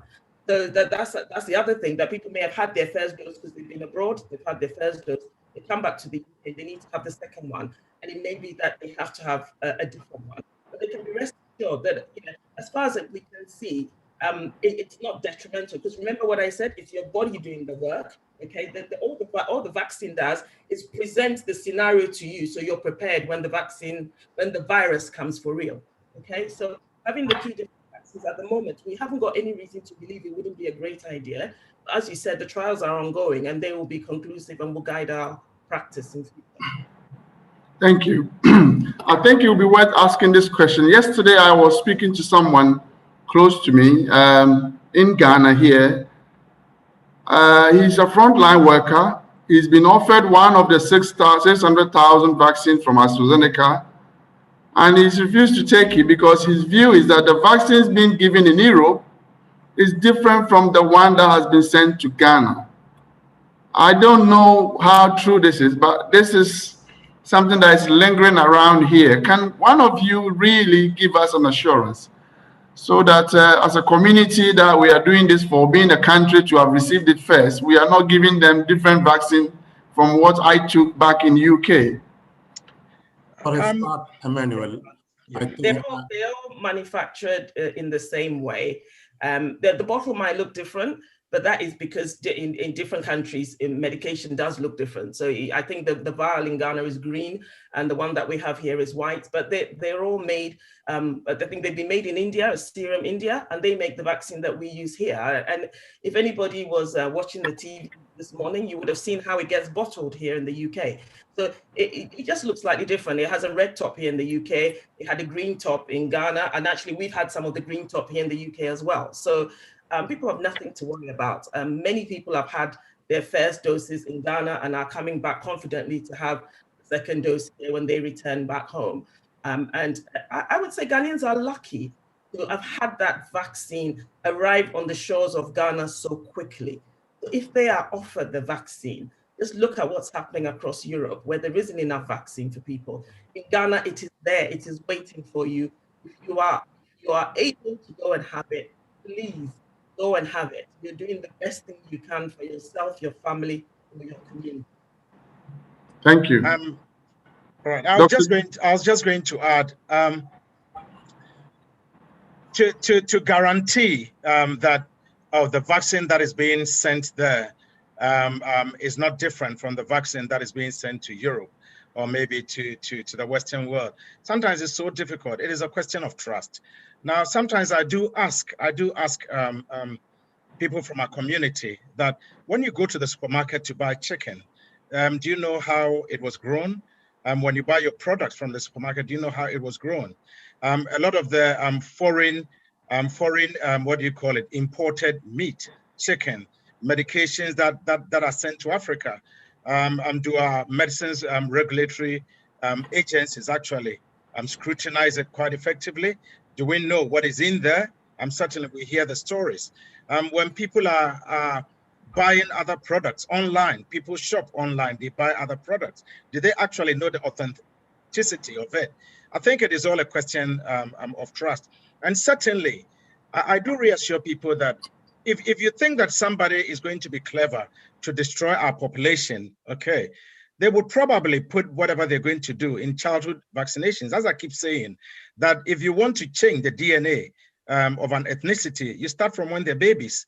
By the time they hit 30 years or 40 years, you would see whatever change you want to see. Not when people are already 70 and 80 and 90 is when you want to create a genetic change in their code. It doesn't make sense to me, even if I'm a very wicked scientist.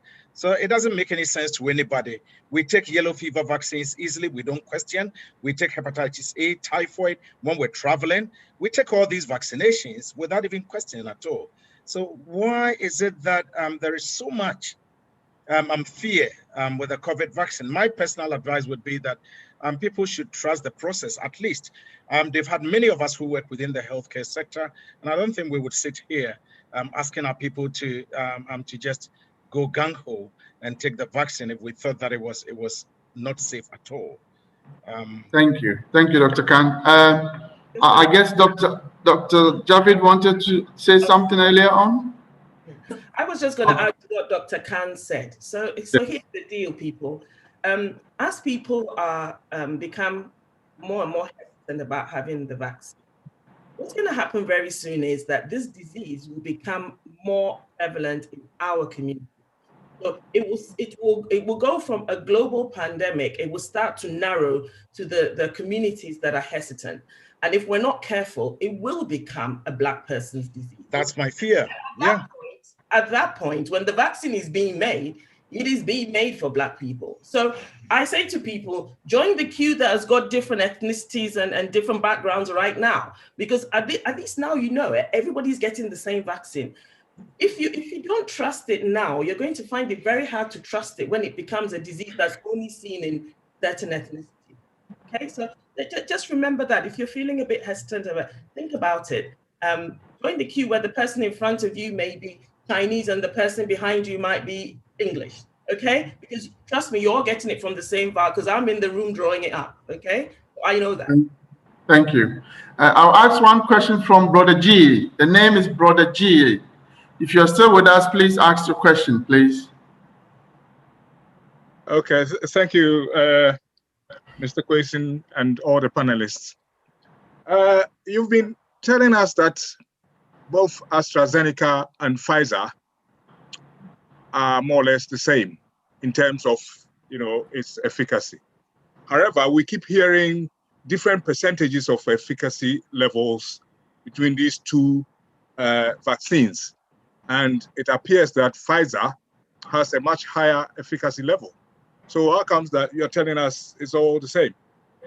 Plus, the other issue is we are told AstraZeneca is much cheaper. And of late, almost everywhere you go is AstraZeneca. Where you get Pfizer is for those who are having a second dose. So it appears that the government or whoever has actually more or less stopped Pfizer. Some people even want to know about AstraZeneca. Can you please explain this to us? Thank you. It's interesting. You have a question that most panelists want to speak about. So Dr. Javid, please, you start and then Sedna will complement it. I will take the first question and leave the second question to Sedina. In response to you, I probably have never said that the efficacy of AstraZeneca and Pfizer are similar. No. Exactly, yeah. No. I am quoting the papers published, and the efficacy of Pfizer and Moderna are more than 95% in preventing severe COVID-19. Full stop. But that's for Pfizer and Moderna. The efficacy of AstraZeneca is somewhere between 60 to 80%. The figures keep changing. So the two vaccines in that kind of context are not the same. I was probably saying, I think probably this is where I should have been clear, my apologies. The mechanism of action of the vaccines are similar. The Pfizer and the Moderna code for the spike protein, code for the key, and they purely contain the nucleic acid spike protein. Whereas the AstraZeneca vaccine contains the spike protein coding, but it is encased in a replication deficient adenovirus vaccine. Okay. So, but eventually when it gets inside a cell, the mechanism is similar. But the end result in terms of its efficacy And these are well documented when you look at the Lancet and the News. So my apologies if I had not been here earlier. So I think your next question was more pertaining to pharmaceutical things. I'll leave it to Sabina. Hi, Brother G. Thank you for your question. So I think for me personally, when I talk about the vaccines, I don't tend to use percentages because I think they're quite misleading. Each clinical trial measures their outcome slightly different, and the endpoint that they're looking for in the trial is very different as well. Having said that, a lot of the vaccines that we use today have efficacy quoted around 50%. So actually, in terms of these vaccines, they're all doing very, very, very well. And I wouldn't get hung up on the percentages. This one's 95, that one's 96, extra, because I think that can be quite misleading to people. I think the thing people need to remember is that the vaccines are effective at reducing hospitalization, serious illness, and death. That's the key thing. Now, you asked about AstraZeneca. So AstraZeneca is sold at cost. Okay. Now remember, if you can cast your mind back to a year ago, okay, the UK, as I said at the beginning, the reason why the trials went faster than they normally would was because there was a lot of financial support from the government. Our government here in the UK backed the AstraZeneca vaccine. Okay, it was researched and developed here in the UK, and we placed a larger order of that than we did Pfizer. So if you look in the US, they're using Pfizer because that's where they put their money. We supported AstraZeneca. The other thing about the two vaccines is that the AstraZeneca one is more portable. You can take that out because it doesn't require the ultra cold temperature change. That is why the AstraZeneca one is in Ghana, for instance, because trying to maintain that ultra cold temperature is very, very difficult. So actually, when I'm working in the clinic, if I'm honest, the AstraZeneca is so much easier to handle. You don't have to dilute it. You don't have to worry about not shaking it. It's just far easier to use. Okay, and back to your question about why is it that you can't get Pfizer anywhere at the moment, is because what we said before, when we've given you a Pfizer vaccine, and remember that came out first. Okay, so if you've had a Pfizer vaccine, we're wanting to give you a second Pfizer vaccine. We can't use that Pfizer vaccine to give someone else a first dose because we want to make sure that you get 2 Pfizer vaccines. So that's the reason why at the moment it's more difficult to get a Pfizer vaccine because we're in the throes of doing second doses at the moment. Okay, that's why the AstraZeneca is available. That came on board later. Okay, so that's the reason. So there's nothing behind it. Okay, I just want people to understand that there's nothing behind it. There really isn't. I wouldn't put my credibility on the line if I felt that there was. I hope I answered your question, Brother G. Emmanuel, Yes. just to clarify, Brother G, just to clarify, I appreciate where Sadina is coming from. However, I do not speak on behalf of any of the government agencies or anything like that whatsoever. I am here only to quote the figures what are published in peer-reviewed journals. My role is to give you the information which is there out in scientific literature. And that's why I'm happy to quote the figures. I cannot add anything more of a personal experience to that. I can see the practicality of one vaccine over the other, but I'm not here to promote any one of the vaccine over the other. The vaccines, when it comes your chance, when your turn comes, take whichever vaccine you have. But I'm not here to promote any one vaccine over the other. And the figures are important for anybody who asks because they are in phase 3 and trials with established, and we cannot debate with that. Thank you very much. Thank you very much. Thank you very much. We've got a few more minutes to go. We've got a few questions to ask. I'm sure the next 10 minutes we may have to round up. But before we do, we'll go to the next poll and we'll do one or two things and give the panelists some chance to grab some water to clear their throat for the next 2 minutes. So the next poll will come, as you can see. If you help us to take it, it will help us to shape the way we provide you this forum and the information that needs to be put together to meet your needs. While the poll is going on, let me acknowledge the support and the cooperation from Ghana Nurses Association UK, Ghana Union UK, Western Region Nurses Association UK, and the Nightingale Nurses Association for coming together, working diligently, and putting this together. I also want to recognize the work done by the technical team behind the scene, Linda, Paul, and Lillian, who are working so hard behind the scenes to make sure this presentation comes to you wherever you are. We thank them so much for their effort.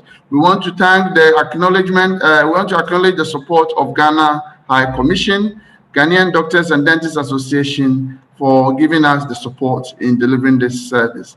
And also finally, World Remit for helping us reach to as many as possible.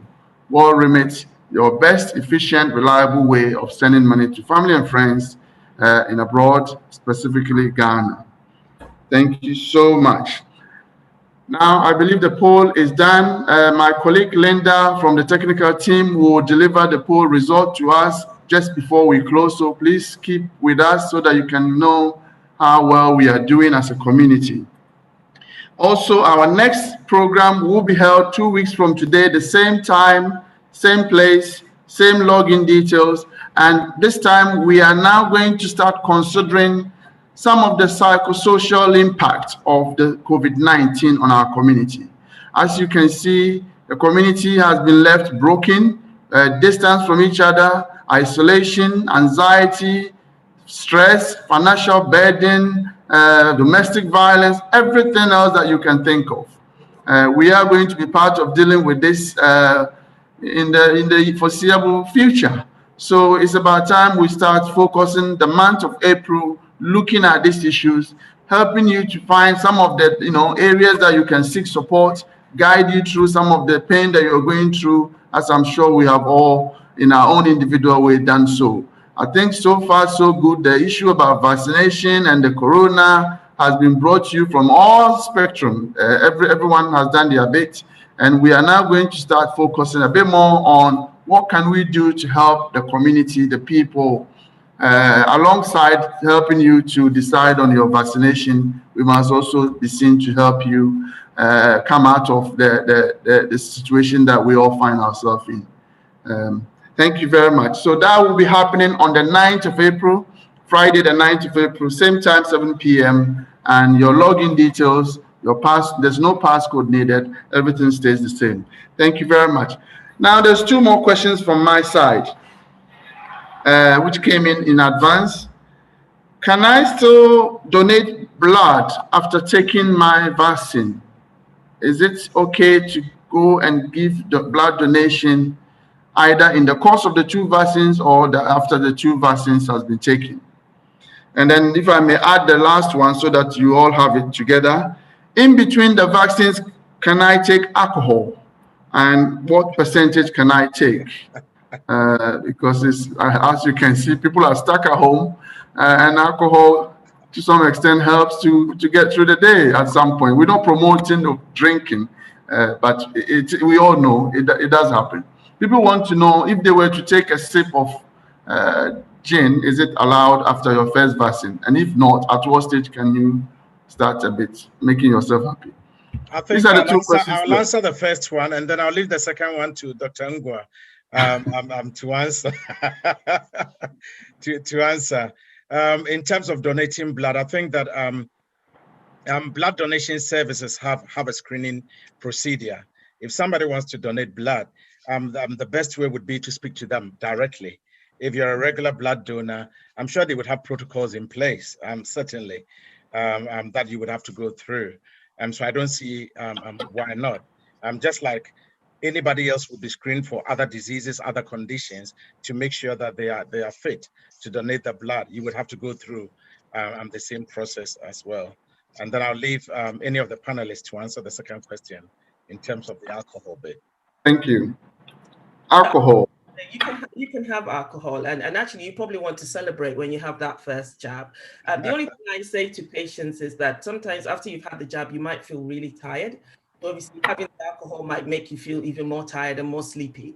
But there's no reason why you can't have alcohol. Yeah, in moderation as always.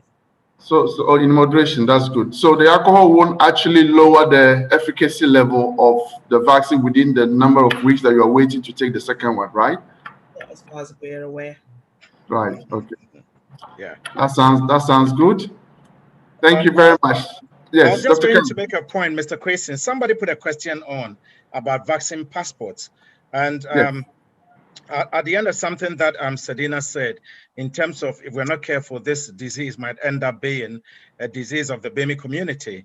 I mean, you see, it also worries me. It's one of my concerns that if you look all around, if everybody's having the jobs in this country, for example, and our communities are left behind, the scenario we're going to face is number one. You go to work, for example, if you work in the healthcare sector, you're a bus driver, you're in a forward-facing role job, then what happens is that you are not protected, but the people that you're facing are protected. And mind you, they are carrying the viruses on them. The fact that somebody has the vaccine doesn't mean that they do not carry the virus. They would carry the virus will not have an impact on them. But because you are not vaccinated, you are at risk. Now, we also, as Dr. Ingwa kindly said, we live in multi-generational houses. So in the house, it is not just the grandson, it is also the parents and the grandparents. So you go out, you work, you bring the virus home to your grandma, your grandpa. Essentially, what you've done is that we're increasing the risk. So the condition is going to be quite entrenched in our community because we are not taking up the vaccine. Already, we know that our people were dying. Certainly, when you look at the number of healthcare professionals that died from COVID, a great majority of them were from the Bami community. So we can't have a scenario where when all the lockdown restrictions are lifted, our community has been left unprotected. In terms of vaccine passports, I hope that it doesn't become a regulation, that they don't pass a law like this. But if people do not take up the vaccine, government would have no choice, rightly or wrongly, to indicate that, for example, I think they are leaving it to the employers now to decide if somebody has not had a vaccine, would they be allowed into the workplace? If I'm a doctor or a nurse, a healthcare worker, a carer, and you're seeing patients on a regular basis, and I decide that I'm not going to have the vaccine, but I'm going to be at risk to somebody who is vulnerable, then the person might have a right to say that, well, I don't want you to see me. I don't want you to come near me because you're not protected against the virus. Again, I hope it doesn't come to the point where people would be prevented from boarding flights. People will be prevented from going on public transport because they don't carry a vaccine passport. Of course, the question would be, can I be forced to take a vaccine? For now, no, you will not be forced. But you might find yourself in a situation where you might find it difficult entering certain places or doing particular jobs if employers are given that power or authority to decide who comes in and who doesn't come in. Let's hope it doesn't come to that point. Thank you very much. Yeah. Thank you. Linda, would you share the poll result with us, and then we will round up for the evening? Linda, are you? Yes. Yes, thank you very much, Emmanuel, and a very good evening to you, ladies and gentlemen. So at the start of the session, we launched a poll asking how likely you are to accept the COVID-19 vaccine when offered. And the results from that poll were 54% of you said you are very likely to accept the vaccine when offered. 12% said they're likely to do so. 4% are still undecided, and 31% have already had their vaccine. Having listened to our seasoned speakers, we launched another one asking whether today's session had addressed your concerns to enable you to take the vaccine. And the results for that were 60% said all their questions and concerns were addressed. 34% said most of their concerns had been addressed, but of course this was before Q&A, so we do hope that any further concerns would have been addressed during the Q&A session. 6% of you said that you would rather wait for more information. So we do hope that other sessions we have in the pipeline will provide you with more information in order for you to make an informed decision. The final poll, that's a third poll, in that we ask if you found this forum useful, and the results were 98% of you found this very useful, and 2% of you were unsure. But we sincerely hope you did at least hear something beneficial. So overall, the results have been positive and encouraging, and we're glad that these sessions are actually making an impact. I'll hand over to Emmanuel now. Thank you so much, Linda. Again, re-echoing your words, we are glad that our little effort is making an impact to many. And what would I say? The planning committee of this program, without your support, the time you put in, coming to meetings, deliberating on it, individually contacting some of these experts, we wouldn't have been where we are. And so the planning committee, which I cannot name everybody, but I'm sure they all do know themselves that we hold you in high esteem for your effort. Now, this aspect, look at the time of the day. I mean, some of you would have gone to work and continue to another 2.5 hours of delivering this session. What can we say to you?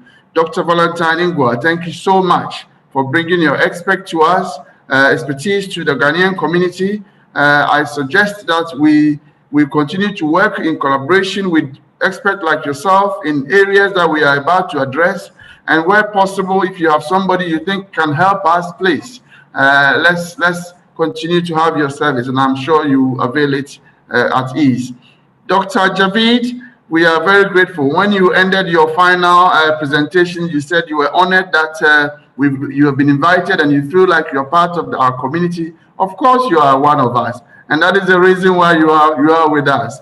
I'm sure your wisdom, your knowledge that you have so well earned has brought to us a lot this evening. We couldn't take it for granted. We thank you so much for spending your time and expertise with us. Thank you. Thank you so much. Dr. Khan, what would I say? You are a man that we know from everywhere we tend to, and therefore we appreciate your contribution in various aspects, not just about community awareness, but in other things that you do to support the community in your own way. What would we say to Sedina? You have become our community pharmacist now, chief pharmacist now. We will continue to fall on you. Your knowledge, your wisdom, and everything that you have just said has highlighted the need for us to take this situation seriously, make a difference, and above all, come to a better end of it someday. And to all the audience who have spent your time with us, 2 hours sitting through the program, I'm sure today has become beneficial and will continue to be beneficial to many of you. Please tell your friends and tell others and tell family friends to keep joining, because all we are doing is bringing you the information to your doorstep and leave you to make the wise decision that is best for yourself and your family. We want to thank the partners, the Ghana Nurses Association UK, the Western Regional Nurses Association UK, the Nightingale Nurses Association, and above all, Ghana Union for putting this together in collaboration with all of you and making sure this is brought to you on a regular basis and keeping the information going. As I said, 2 weeks from today, we will start looking at the mental health. It will be about mental health and its impact having been locked down on some of us in UK. I think we've spent 6 months continuous from here and there in lockdown, and it's taking a toll. So we need to start looking at it. And there are a variety of topics that we'll be discussing. So if you get a flyer, please share and share and share. On that note, I will leave you to your evening. We wish you well. And from the Ghana Union and the Ghanaian Community Awareness Forum, have a good evening and stay well. Thank you very much for being with us. Thank you. This program is brought to you by World Remit, a fast, reliable, and better way to send money. Emmanuel.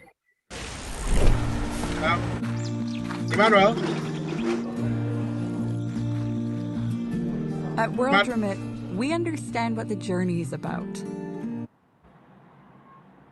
How it can sometimes take a little distance to bring us a little closer together. With ways to save more when you send more, World Remit is here for you, so you can be there for them.